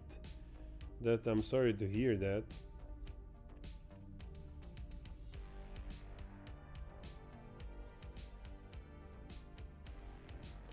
Oh, Bariloche is beautiful, man. I've seen some videos. Beautiful, beautiful. I'm also very good, well, very good friend. I mean, I honestly don't see Omar. I don't know for how long, but Omar Mojo, the tango singer from Argentina, he lives some of the year here in the Netherlands. He's the brother of the brother from the Divididos frontman. And I met Omar in 2006. We were quite close that year. We were quite close. We're still friends. I don't speak to him. I speak because I speak a little bit of Spanish. So I mostly spoke between his wife and him when we had to speak because the wife speaks English. But we were quite close in 2006. I really got close to them. It was lovely, lovely couple, and we lost touch, unfortunately. But Omar still spent some of the year here in the Netherlands. Actually, I maybe when things get better, I will ask Graziella, the wife, if they want to show up maybe for a video sometimes. Omar is such a nice dude, such a nice guy. And I love his voice, also a wonderful tango singer, also a great rocker.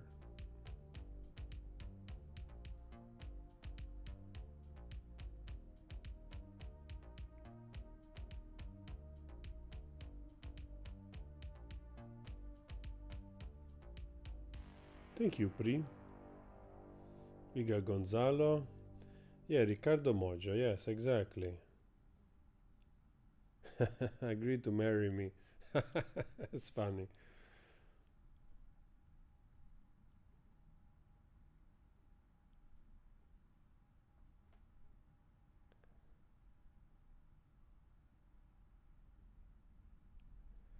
Brazil also has mate, chimarrão, alright. There is a Brazilian. I don't know if it's still there. There's a little Brazilian supermarket. I one time I bought some stuff, some snacks. I honestly wasn't impressed. I don't think that those snacks I think were a little bit like some of the snacks that I tried. I think were expired. So I might have to go check the supermarket again. Maybe they have nice some other funny stuff from Brazil to try out.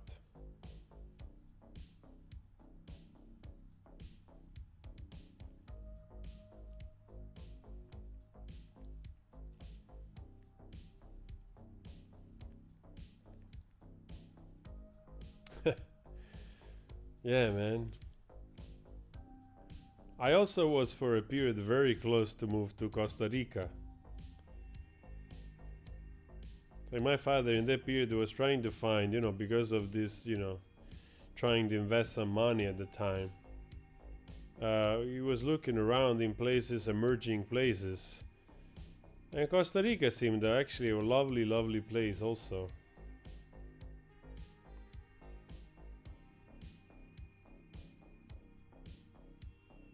Dude, I'm from Naples. There is only one pizza. I know, but I'm not too close-minded about pizza. I can also have American pizza if it's done correctly. But man, I come from Naples. Seriously, huh? There is a heart of making pizza there. Like you gotta know what you're doing from the dough, from the water, from the yeast, from the salt, from the oil. There is that type of level of artistry, artisanship into making a pizza in Naples. So yeah, pizza. I'm very picky.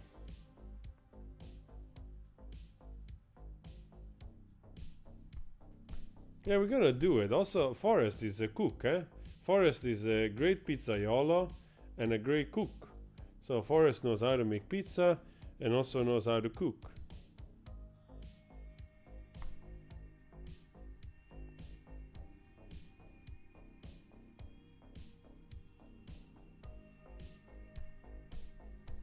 Yeah, I know. I have also a lot of friends which they go to Costa Rica a little bit as if they go to Bali. You know what I mean? Like I have good friends which they go to Bali in Indonesia. Bali is super popular. I have good friends also in the U.S. Also here, I have some friends which they spend some of the year in Indonesia in Bali. Actually, I have one friend that is right there right now. Moved there, and Bali looks fantastic. And a lot of people also go to Costa Rica the same way people go to Bali, so to speak, because it's a little bit like similar, tropical. It's safe, it's secure. Like there's all kinds of good things going on there. The same way like in Bali, like super friendly, safe, wonderful environment. I would love to check Costa Rica too. Seems like a nice area to check. There are so many places, of course. There's so many beautiful places to visit.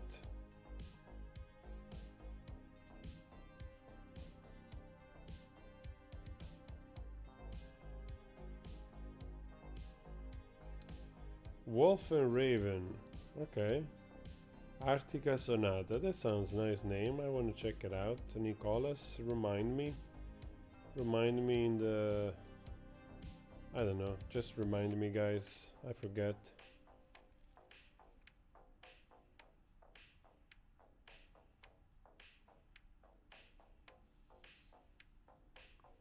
Yeah, I have to tell Forrest. We should do pizza in the house.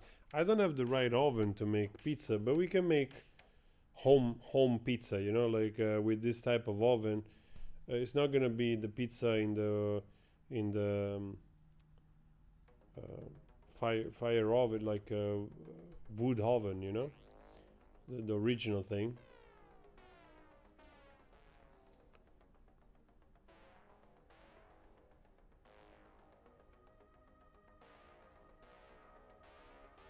Yeah, but please, guy, remind me like of just also give me some nice Brazilian recipes. Would love to try some other stuff. Just in general, also recipes. We check it out. I'll tell the guys. I'll tell Forrest. Actually, one time we did one video, but unfortunately I lost some footage of the video and I couldn't complete it. That was such a pity because we made such a nice video making some pasta with carciofi. But we'll do it again. We'll do it again. Tomorrow is Mother Day. Oh really? I don't think it's Mother Day. It's also Mother Day here. Ah yeah, probably it's Mother Day everywhere. You're right.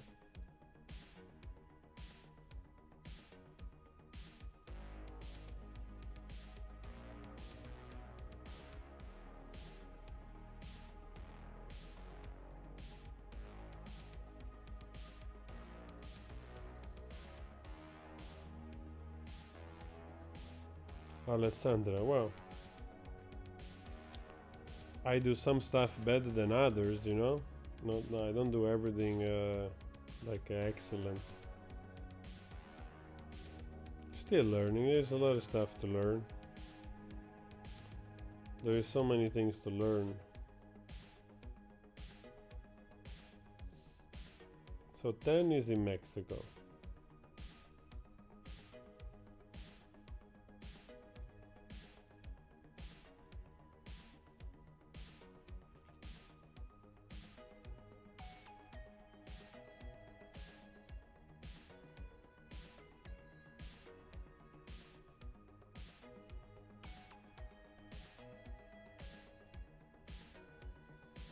Lucas is from Rovigo. Okay, that's pretty cool. That's super nice. Roberto Dutra, Cassiarondo. Do you know that I was just like I was actually just checking it out before. I heard a little piece, but then I thought, like, okay, I do it another time because it was a long song. And I thought, okay, I'm gonna do this another time. Let's check another song.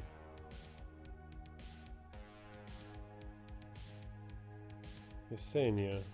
In your country is 8 December. Oh, that's peculiar.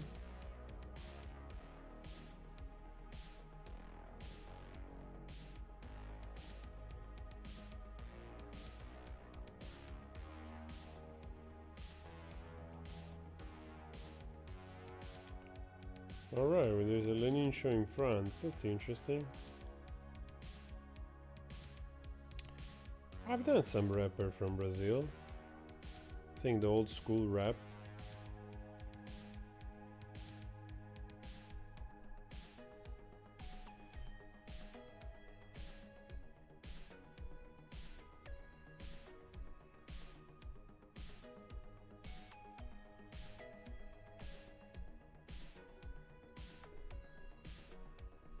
Talking all this, talking of foods, you're making me hungry actually. Kinda wanna get some food. No, I don't know Georgia Brown. Guys, give me a second. I'm just gonna take a break. Just a second. I'll come back in a second. Don't go away. Taking some water.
Also, YouTube works, the algorithm works. You got to do stuff that people want to see, that they're searching, that they already know in order to trigger the algorithm. Otherwise, your video, they just disappear.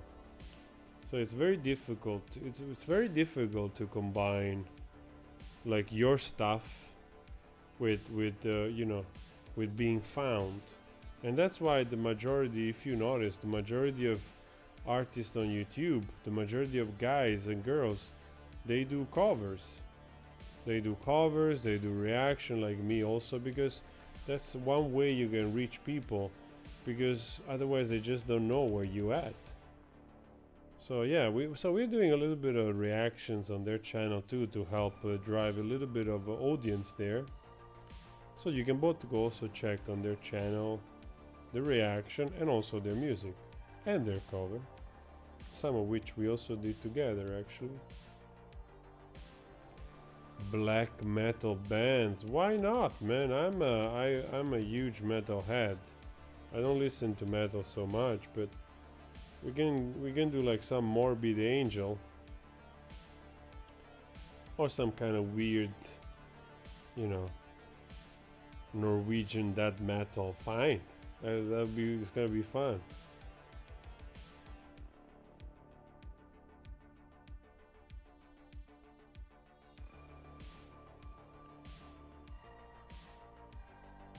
Please react to Hella, the things that people do when they think about. Yeah, we were thinking also of doing strange reaction channel, like those weird video. We're doing a little bit of memes. Rip Chris Cornell. I know, man, I know. Chris Cornell is one of my favorite, also one of my favorite singers, together with Lane Staley from Alice in Chains, and also for me Jeff Buckley. Those are some of the artists, the singers that I love the most also.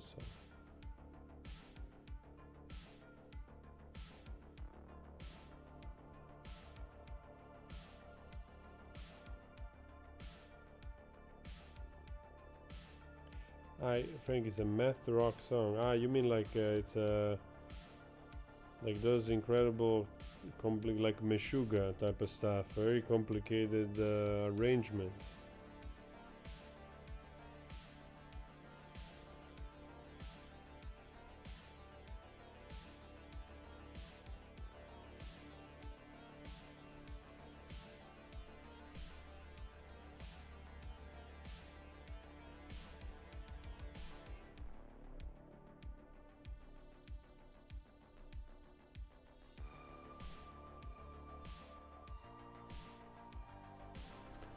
Okay, Finest is also like, I also like them, man. I actually before didn't mention it, but I actually also like some of their songs. They're pretty nice. Was also a nice discovery, Kai Finest.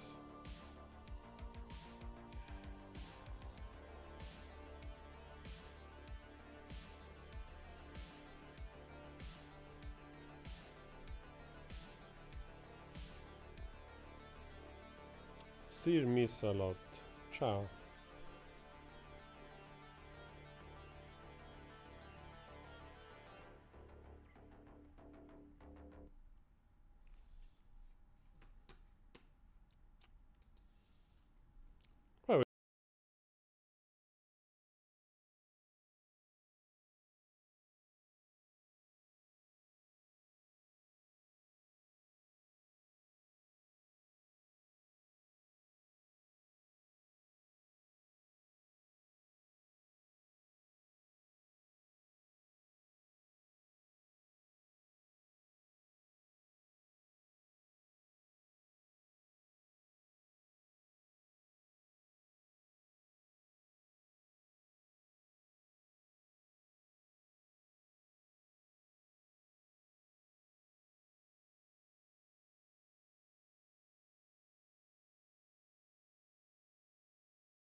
Los Borges.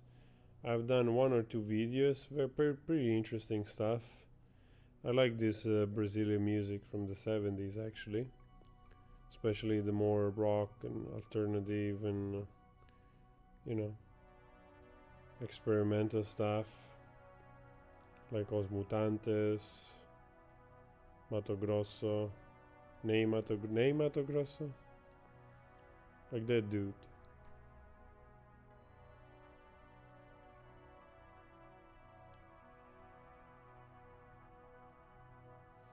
Well, hopefully I will get a vaccine here. Yeah, it would be lovely to visit my family in the US. It's been such a long time. Yeah, hopefully things start to get better. It's been a rough year, man, for so many. We are lucky we are here.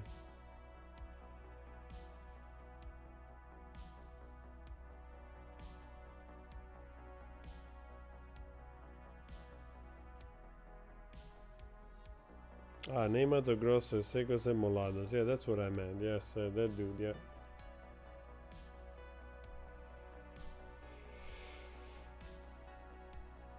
Yeah, we could do some Italian songs. I don't know. I'm not so fond of Italian music, honestly, but some stuff.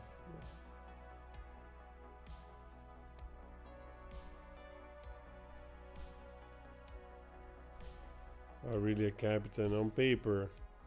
I mean, I was a junior officer. I was 20. You know, I started out. Started out very young on board. So I was a junior officer. I was on the bridge at 22, 23. But I didn't continue the career. Honestly, I couldn't care less. I just like the nickname because I like to be captain of my life. But it was a valuable time, you know, as a young man traveling around. It was nice. I've done it for several years, not so much. Done several years, several ships. But it was never really my interest, honestly. I enjoyed it in that moment because it was an experience, but it was really far from my. I've always been. I don't want to sound like. I've always considered myself a creative person, you know. I always thought that I would end up making music, making art, writing, painting, and doing that kind of stuff. So, yeah.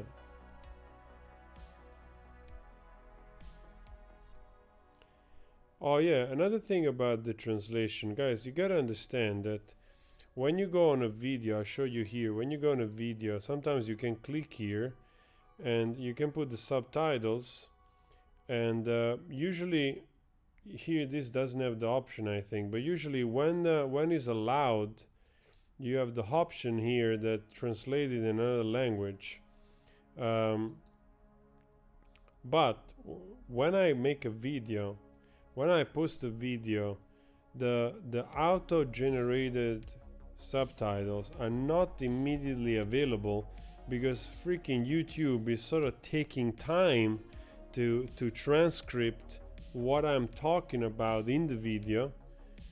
And then after an hour, 2 hours, 3 hours, 5 hours, I don't know how long it takes, but it's not immediate, so that I cannot set the option of paste and copy the transcript in English into another language. So that's why it's never immediate as freaking subtitle. And in the past, when subtitles, when people could help adding subtitles, I had a lot of help from a lot of you guys. Also, Laurie was one of the. I don't remember if there was somebody else also, but Laurie was one of the person that in the beginning translated most of the video, and in fact some of the earlier video, they're all translated by you guys, mostly Laurie. and some others. Maybe maybe even Sandra actually translated some video. I don't remember. But then that option was, was taken away, and yeah, couldn't do it anymore.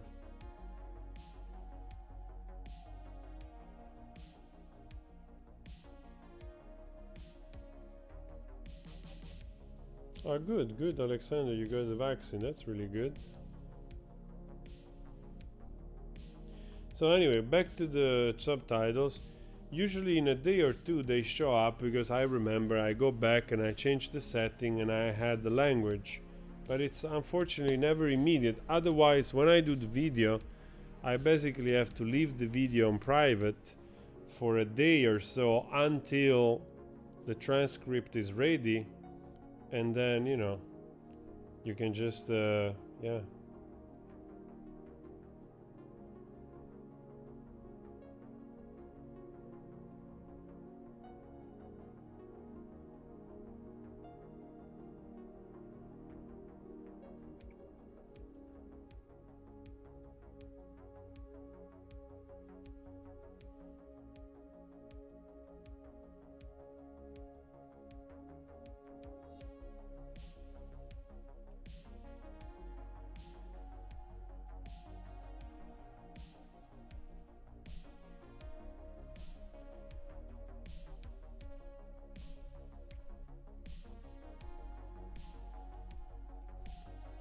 I have no idea bands around here.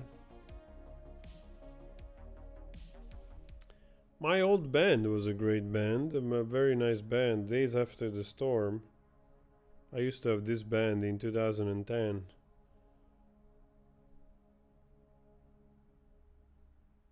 And of course, yes, Arise, of course, but that I already said before.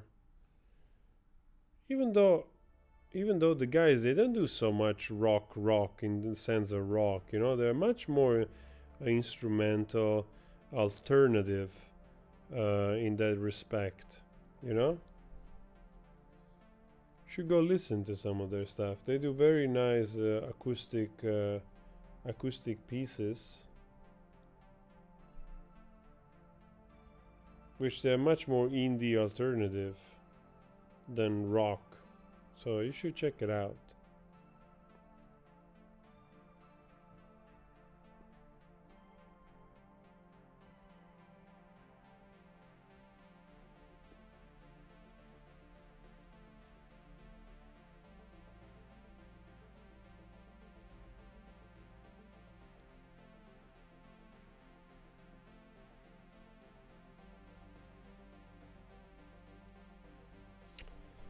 I don't know if there's maybe I have some stuff. I don't remember, but it's not available. Unfortunately, I think it's only available to buy, because I made it with other friends, of course, so that there is different rights involved. I might re-upload it here on the channel, some of the song.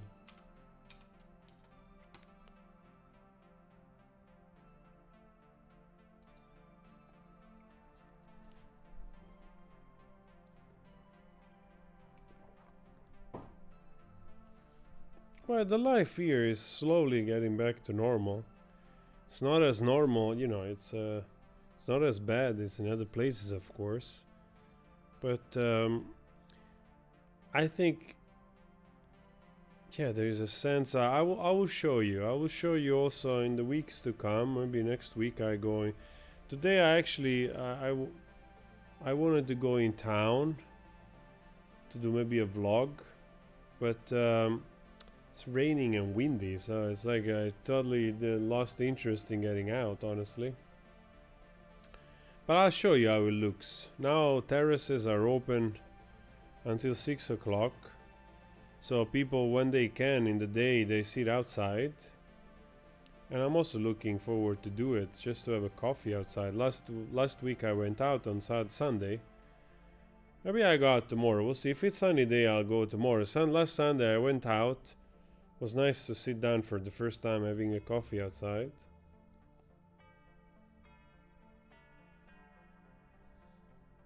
Pri, yes, thank you so much for the support. It's really nice.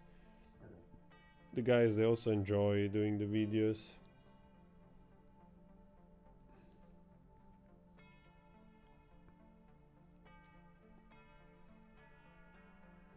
Oh, like this went off. Let's see how much we are. Let's see how many we are.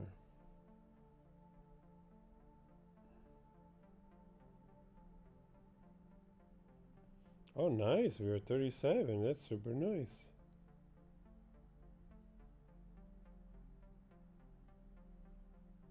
That's really, really nice. No, the red light, it's closed. Red light that I know of, it's closed already for a year. There's basically no tourism. And you know, it's also that doesn't look like it's a good idea to let the red light open. A lot of close contact.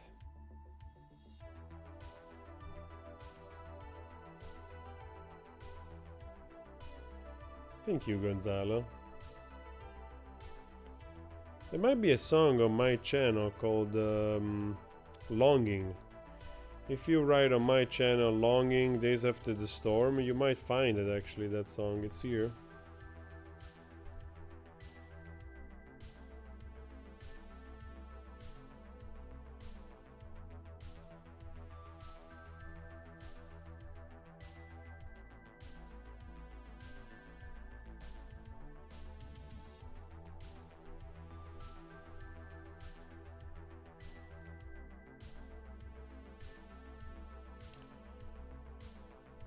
Filo Machado, I think you will get play. Well, yeah. We can try, we can check it out. I forget because there's so many artists, you know, there's so many artists to review. All those names. I actually wanted to do this one here. I think I'll do it tomorrow. Just to remember, I think it's the first recording of Brazil. One of you guys sent me this. So I probably do this tomorrow as a video. Now you know. The 37 of you already know.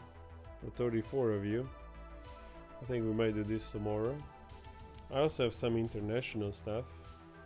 I think I prepared for tomorrow. I have one Metallica from Ride Lightning. I have also Art, Wind and Fire. Yeah.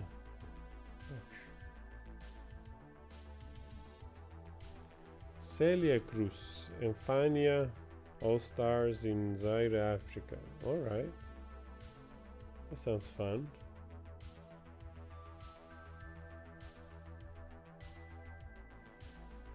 That sounds a lot of fun.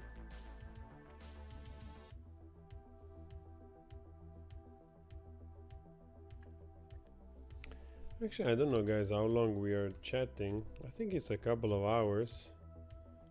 What is it? So it's 2 hours and 20 minutes. Okay. Alright. Oh, we can go a little further.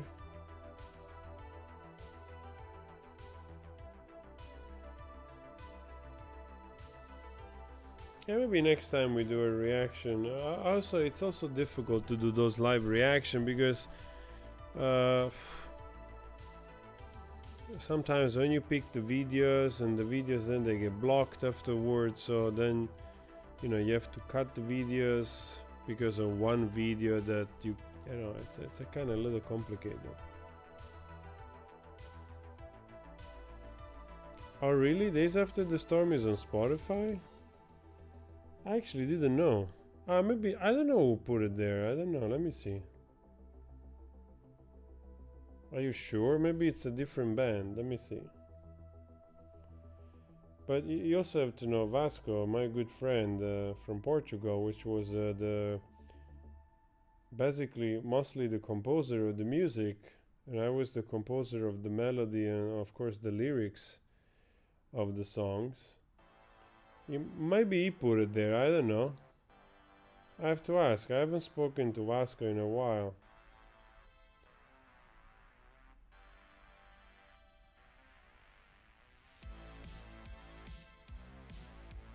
Oh yeah, you're right.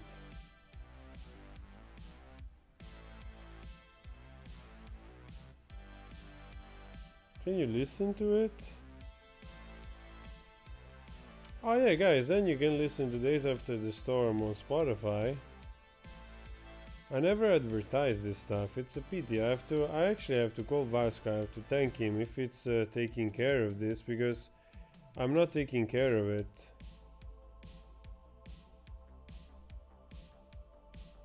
Nice. Yeah, you can listen to. It's actually nice stuff. I really like those songs we made.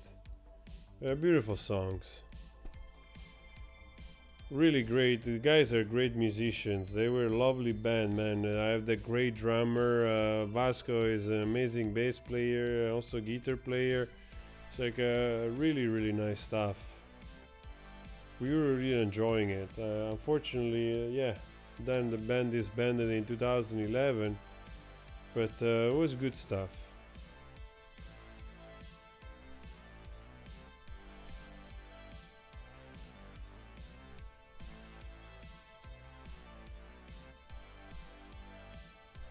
Oh,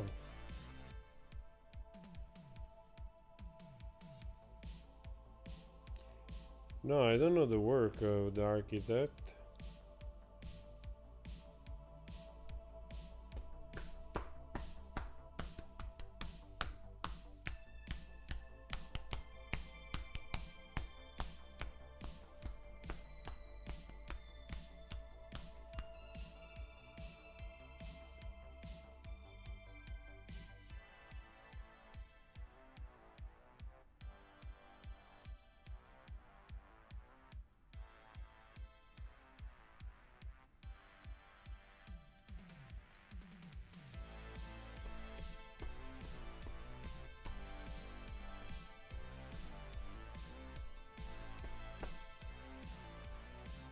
What's going on here?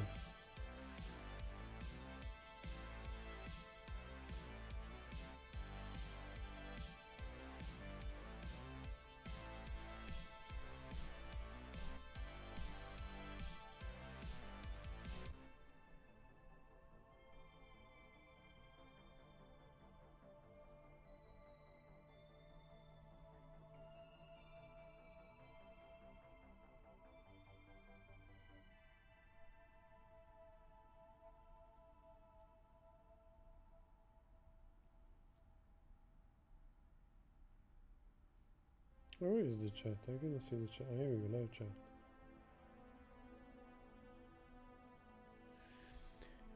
Yeah, I'm trying to do more 80s stuff. I'm trying to do more international music. Also because it's yeah, of course everybody knows those things, you know, like it's more relatable to different countries. So of course, yeah, I understand. There's also a little bit of resistance, of course. But I'm just doing it, just trying it for the sake also of expanding the channel, you know, to a larger audience everywhere. Um, and also, honestly, so many of those songs I don't remember anymore, and also some of them I didn't even know. I didn't even hear them, you know. Like I truly don't remember so many of those 80s band and 70s band, and still there's also for me so many of those bands which I no freaking idea. So it's really nice to rediscover them and enjoy them together. No, I don't know this band Sarcophago. Oh, Sarcophago, what a band, man. What a name.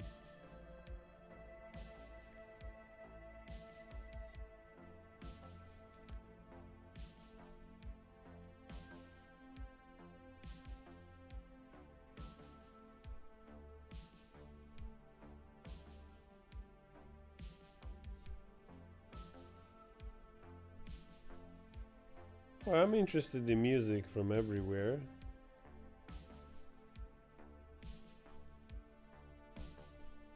And Brazil, of course, it's very peculiar because it's very musical people. So music is a big part of the culture. So in that way, it also makes sense.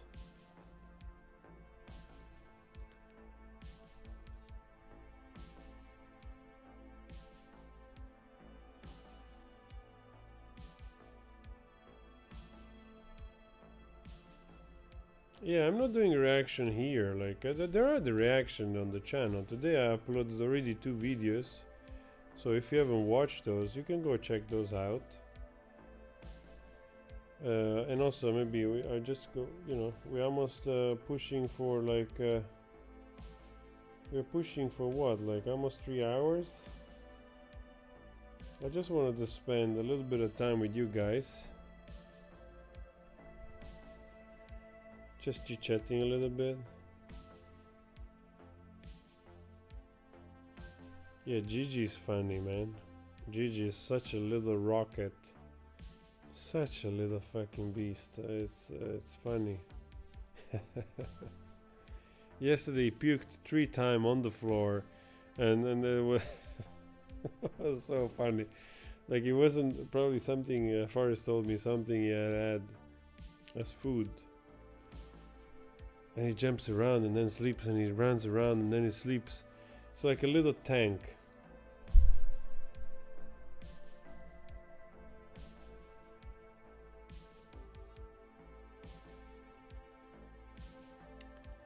Gonzalo, journey separate ways. That's a great idea. That's an excellent idea. I want to explore more of those 80s, 70s band like that. So yeah.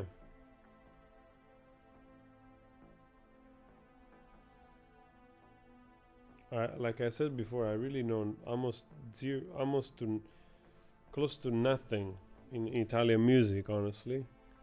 Especially of the last 20 years. No idea who that band is. Yes, exactly. We can do also some Scorpions, Dire Straits, UFO. I just remembered that I saw UFO in California in '99.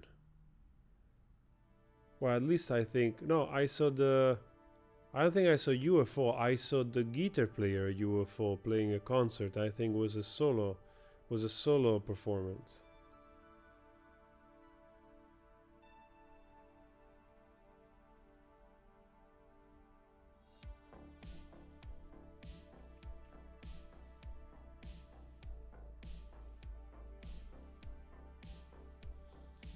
Actually, the first concert I've ever saw, the first band live that I've ever seen in my life, was actually Black Crowes. Because you have to understand that where I came from, I came from like on the sort of rural area outside of Naples, by the sea. So concerts usually happen into cities. So either you had to go to Naples or you had to go to Rome, for seeing a bigger act. If a bigger band or a band came in Italy, usually it went in Milan or went to Rome or went to somewhere around Florence. They just never came to Naples. So it's a really difficult. We never really got much. So I loved music. I loved metal. I loved rock and roll. I never seen any concert back in the 90s. So when I moved to California in '99. I lived in California a little bit in '99, and my friend there, my good friend Jack, brought me to this little festival, and was a concert of Black Crowes and Lenny Kravitz. So the first 2 bands that I've ever seen live was Black Crowes, which was awesome, was great rock, and then Lenny Kravitz, which also I loved. I remember I loved this song called Circus of Lenny Kravitz, and I couldn't believe it. I was like, wow, I'm gonna see Lenny Kravitz live. So that was an awesome evening. And I remember some fucking idiot gave me luckily I didn't get high. Like some dude showed up and said, you guys gotta check this out. I got some mushrooms. So let's have some mushrooms. And they gave us some mushrooms, and luckily for me, I got only a few pieces, and I didn't really get a big effect. I didn't really get a effect. Maybe just a little slightly. I remember there was a little change in perception of the color, but luckily it wasn't enough to get high. And I'm really happy because later on in life, when I came back in Amsterdam, I tried mushrooms here, and then I had the full effect. And I was like, holy shit, I'm happy I didn't get high in the concert. God damn it. That was a freaking like 5 hours high. And I was like, dude, thinking back to it at the concert, I was like, I cannot imagine being that fucking high for 5 hours. Oh my God. So that actually was good that we didn't get high. I just get a little hint of, I think perception of light and colors, but that was it.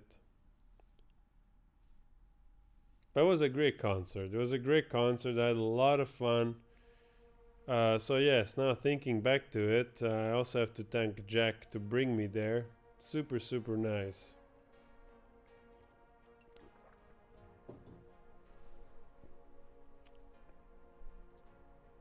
Ricardo, I don't know who is the father of Gigi. Forrest, I think, rescued him in Poland, if I'm not mistaken.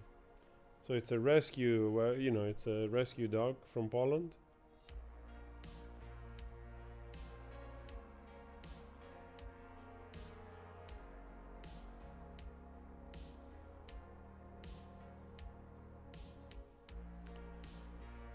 Poliana. Oh, really? I didn't know that. I thought he created Soulfly. Soulfly?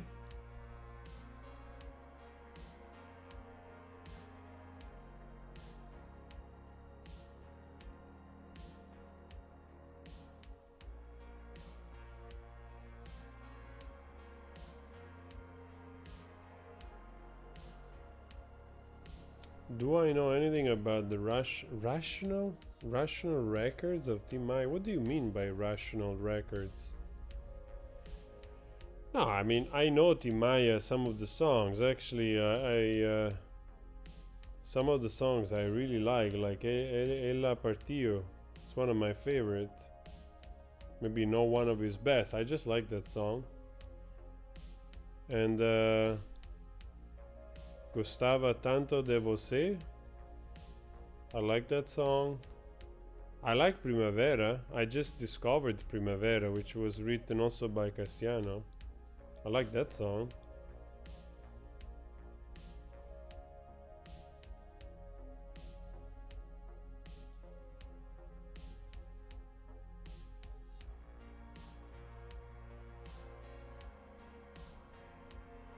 I was in California in 99, so technically it was almost like 2000.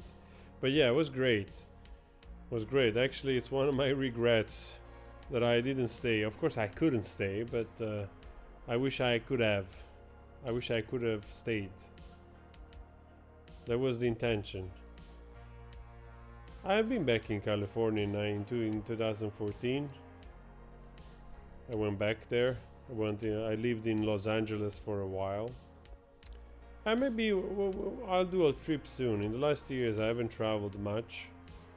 As soon as this craziness is over, I might start to travel again. I would love to go back to both New York, which is one of my favorite cities on the entire planet. I know, it's crazy. I just love New York. I went to New York. As soon as I set foot in New York, I was like, where have I fucking lived all my life? Where have I been all my life? You know, the moment I set foot in New York, I was like, that's it. That's it. That's it for me. And of course, there is the idea, the glamour of all the things that you attach to New York. But I just loved it. I thought like New York is the city for me. And I still think that. So I hope that I manage to visit again soon, and also because I have family in New York. Of course, my sister lives in New York for 20 years, so it'd be lovely to go back there. Okay, Rationale is an album. Okay, I'll check it out. That's a question I just got asked before. Yes, I watched the Central do Brazil and also City of Gods. Yeah. And I've seen The Incredible Hulk. Do you know that The Incredible Hulk, the second, some of the scene they are shot in the favelas? Do you know that? Go check it out.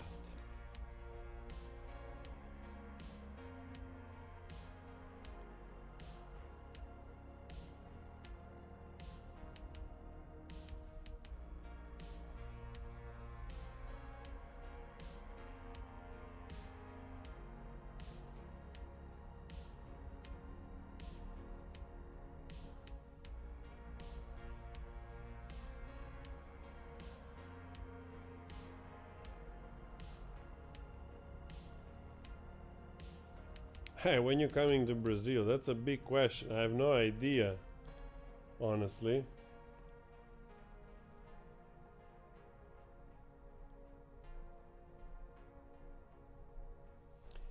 Flavio, yes, I'm starting to get back into shape.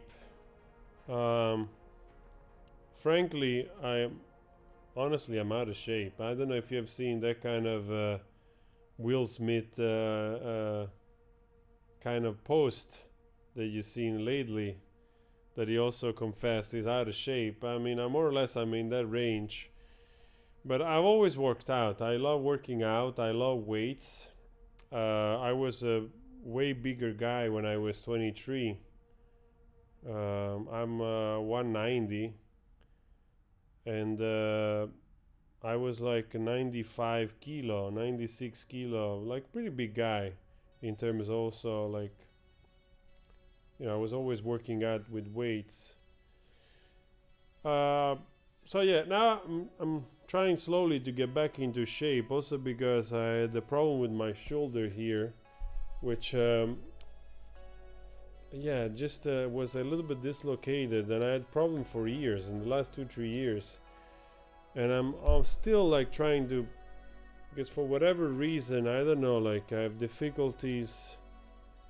It's not, I don't know what it is. It's never fully healed. So now I'm starting a new therapy to do massage, whatever, because this part of here, the chest, like I literally cannot train the chest. So I'm doing a lot of exercises for the back, and also to regain mobility in this shoulder, because I don't manage to have the full mobility in this shoulder all the way back.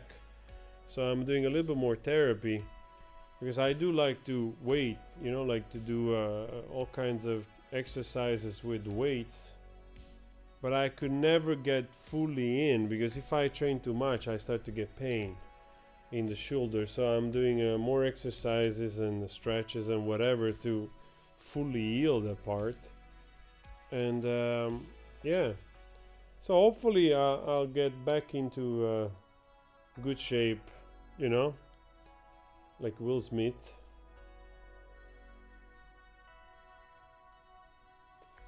I'm not a nomadic, for fuck's sake. I mean, in the last 6 years, I basically didn't move from here. So I'm definitely looking forward to move again a little bit. We'll see. I mean, I honestly would be interesting to check Brazil as well, or other cities, but I have to be super honest with everybody. I don't have like, I'm actually quite simple. I've only have very few strong fantasies, or a few strong like attachments.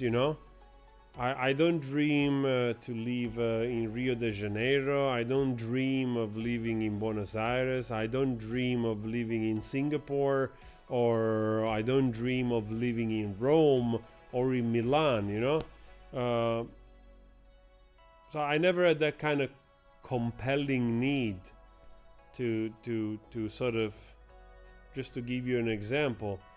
But I always felt a very strong connection with New York, I always felt this very strong connection with New York. So I think most likely, if I move from here, from Amsterdam, most likely it's gonna be New York, most likely.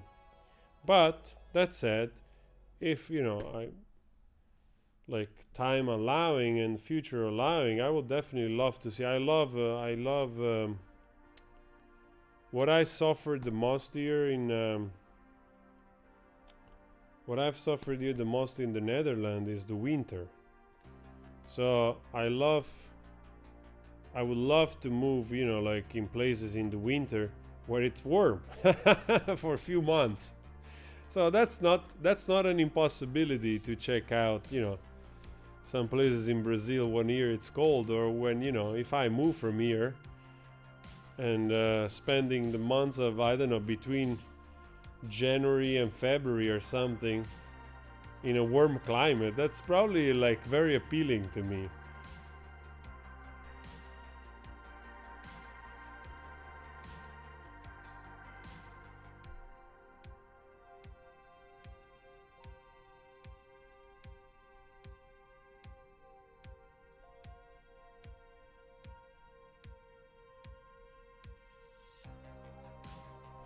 Okay, let's check. Marbella, you study exercise sciences. Oh, that's nice. That's super nice.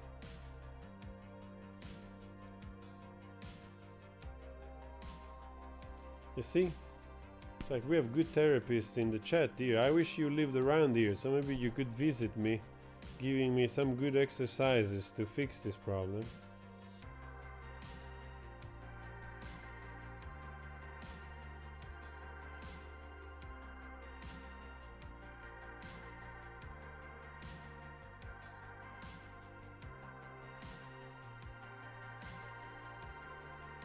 Oh yeah, there's also I have another fantasy.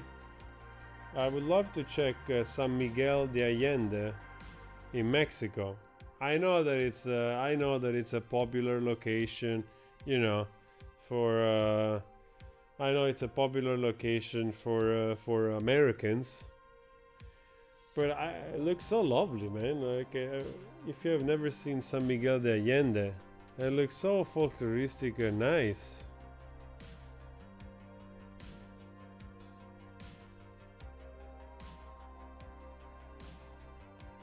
Ignazio is working in an hotel. Ok, Ignazio, nice to see you. Grazie.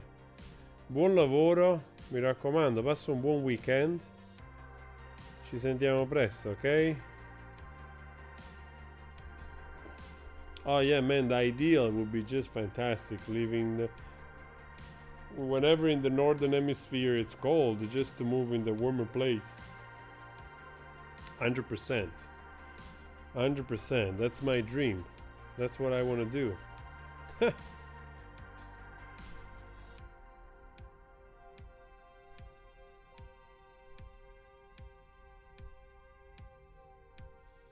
Oh, guys, but I know. I mean, I know. You know, there's so many beautiful places. I'm sure Brazil is fucking packed with fucking stunning places.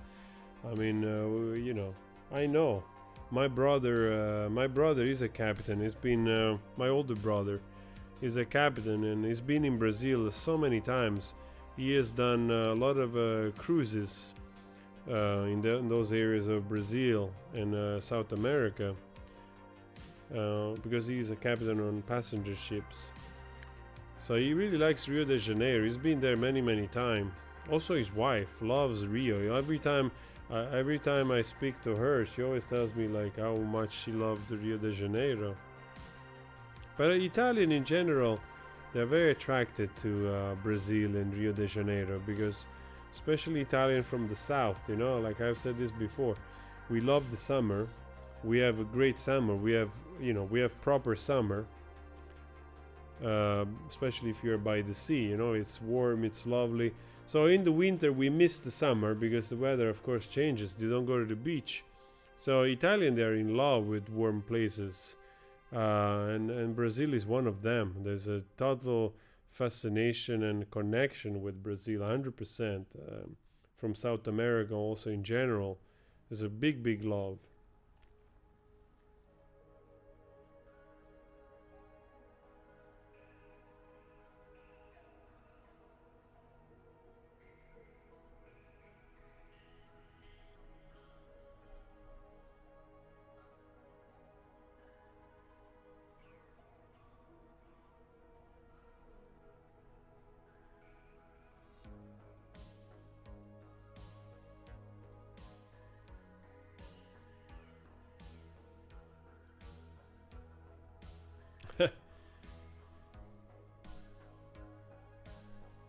Zavchenka, that's my face. I can't help it. But yeah, I mean, I have a lot of white.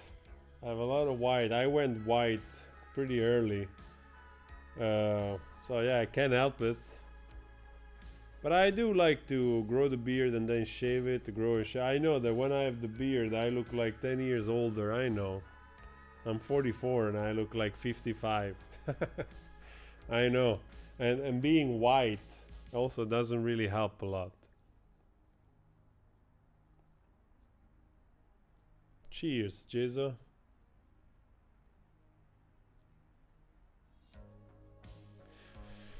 I was thinking to shave soon also, but it's cold here, like still cold, so I didn't feel the need to do it, honestly.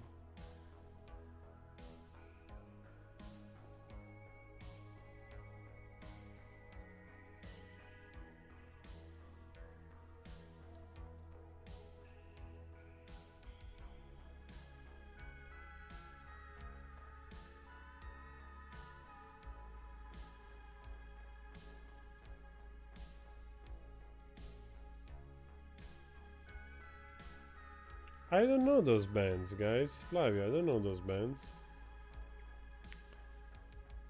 Yeah, lately I'm checking a lot of older stuff. Lately I'm not getting into sometimes I do, I have moments. I should check some newer things as well. Yesterday I did a reaction to the new song of Coldplay, and the freaking song got blocked again. You know, like I even re-uploaded it with a blurred video, and I still got blocked. And then now I just through the editor of YouTube, I trimmed basically out the whole song. So hard reacting to Coldplay, the new stuff. They just block everything. Guys, Lucas, I think I might have done Carry On. If I didn't, I'll check it. 70s prog rock, yes, you know. 70s prog rock is some of my favorite music. Uriah Heep, King Crimson, yes. Huh?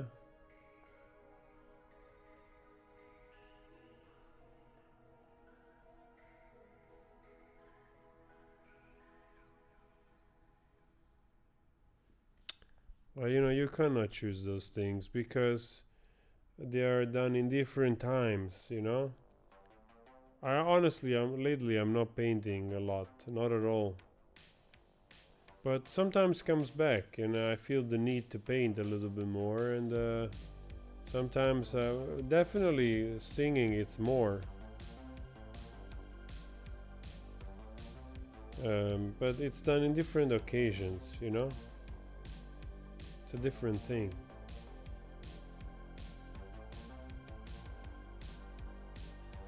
Yeah, Lucas, I told you. I thought that I did already. I did some. I also did recently another song of Angra.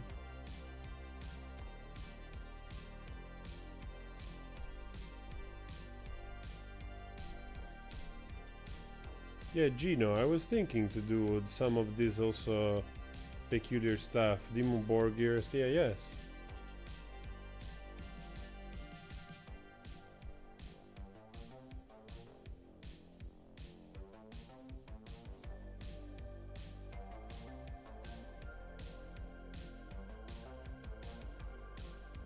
Gino, you blocked Coldplay 10 years ago. I know, they went through a strange transformation, I know. The song of yesterday wasn't so bad actually. Had a nice refrain, a little bit in this style of retro wave, 80s, this music that we're listening underneath here. So some stuff was nice. It was very 80s synth, retro wave, new wave sort of the time, you know, kind of stuff. It was pretty cool.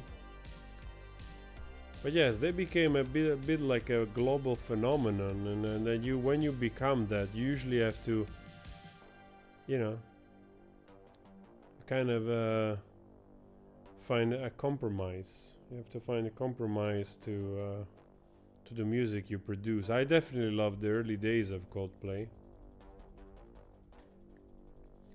But they also have done that, you know. So a band is also people. They do their progression, they do their things.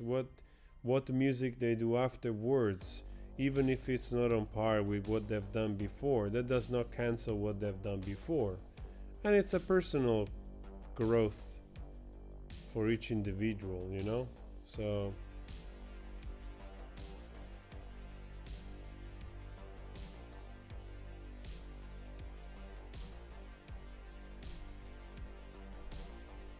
it's also pretty hard to stay, you know, it doesn't happen to everybody, you know, to manage to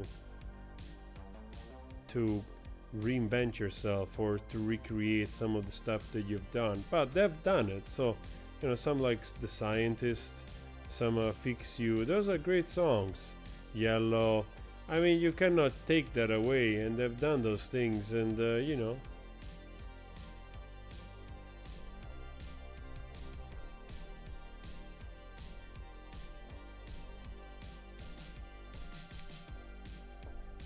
Guys, actually, I'm thinking I'm gonna call it a quit. It's almost dinner time. It's almost 6:30 here. I think we're pushing past 3 hours.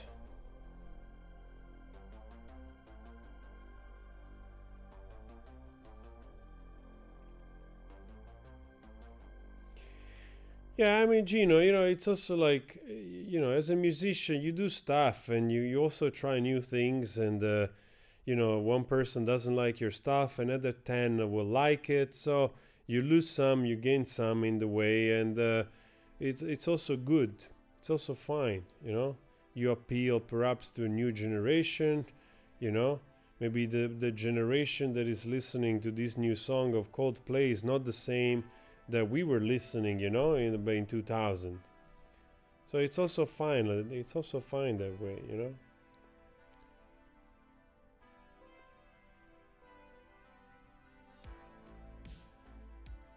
Marvin Gaye, yeah. Well, we'd love to do some Marvin Gaye. Yes, definitely.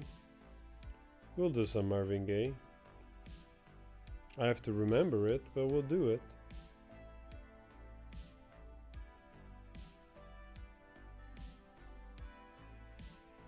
Alessandro, rock and roll is only for old people. That's actually not true. If you think about it, the rock and roll, this is the problem with, you know, like with people when they don't know context, when you cannot contextualize a period, a genre of music. I mean, rock and roll was born in the 50s as actually a counter tendency to a more conservative like society. So rock and roll, it's truly like the birth of the young generation music back in the 50s after the Second World War, you know. So of course, you know, it happened like 70 years ago. It happened, you know, a long time ago. So all the people that were young in the 60s and 70s, now they're old, but they relate to the music of their childhood.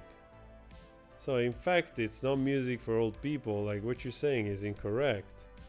Everybody always refers to the music they were listening when they were young, you know, and people tend to be protective of their memories, tend to be protective of what they associate their memories with.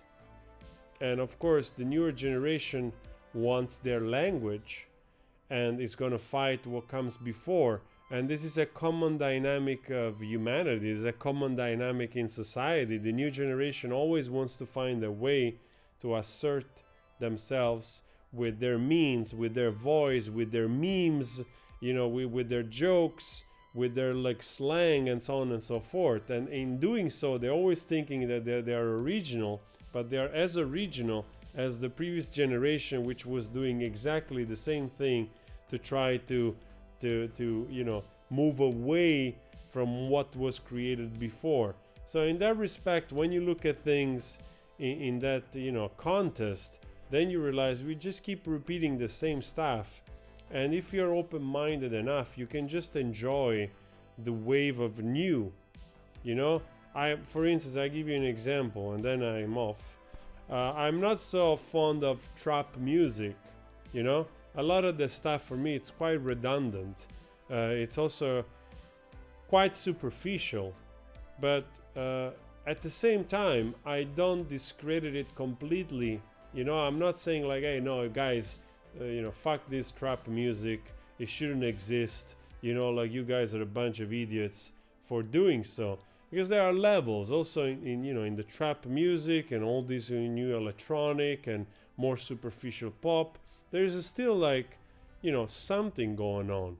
You know, you try to understand their intention. You try to understand the why that exists in the first place, you know, and then you start to notice that there are connection between that and what people were doing. Also, there's plenty of pop music that is super commercial and frivolous, also in the 80s or in the 70s, or you know, and so on and so forth. Even though it was done in different ways, we could argue that perhaps in the past, because there weren't so much haze of electronics, you literally had to know how to freaking sing because or play an instrument, otherwise you couldn't do nothing. But nowadays, with the haze of electronics, you can create a song with a MIDI and you can do all kinds of things. And you can argue, for instance, like, ah, yeah, but it's not singing, it's out of tune. Fine, I agree. But at the same time, somebody that it's going through the process of putting together 10 loops, and then you have to go through the creative process of having an intention of this song has to sound like, you know, there's still a creative intention, there's still a creative process that you cannot discredit completely, you know. So in that way I respect it, because everybody paints with the means that they have, you know. If you have a canvas with all your colors and that's what you have, you're gonna try to do something. If you have charcoal and paper, then you do that. And if you have both, you do a combination. So it's always the same thing, but in different ways. But there's something that connects all of those artistic expression. So in that way, I try to look at those things a little bit in a broader sense, you know. That doesn't mean I have to listen to it, you know, or that I'm gonna love it. I'm just saying, like, I appreciate the process, and I also love to look at what's going on and what it's gonna transform into what is happening right now. So yeah. Well, we got Mika. Mika, you're late. I'm almost out. I haven't done any reaction today, so, but yeah. You watched the reaction of Soda Stereo. Alright, Mika, if there is songs I haven't done, because you remember all the reactions I did to Soda Stereo. If you have some, actually I was thinking of this reaction that I think you sent it to me, of this woman on the beach naked. There was sort of controversial video. I don't remember the title. Remind me. Maybe we'll do it.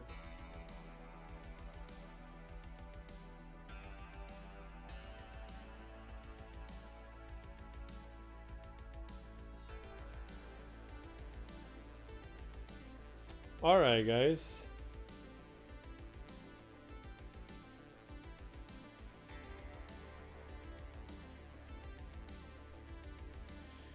Well, you know, there's new stuff that you don't know. I think there's new bands which are actually pretty cool.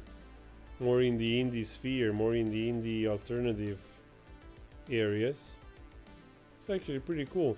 Like I said, like, if you check some of the videos I've done of this artist Isayana from Indonesia, she's freaking awesome. She's amazing.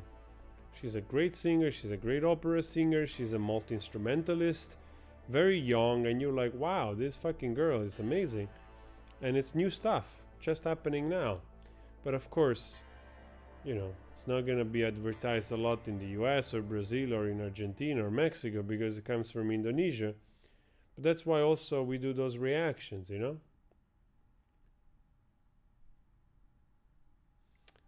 Alinor, thank you so much. Well, I'll do my best. I try my best to to do my part, do my tiny part. That's the dream. That's the objective, you know? To leave something. To write some shred of decent song or whatever, you know, like that's the objective, that's the dream. Trying to be able to do that, yeah, and then learn in the process.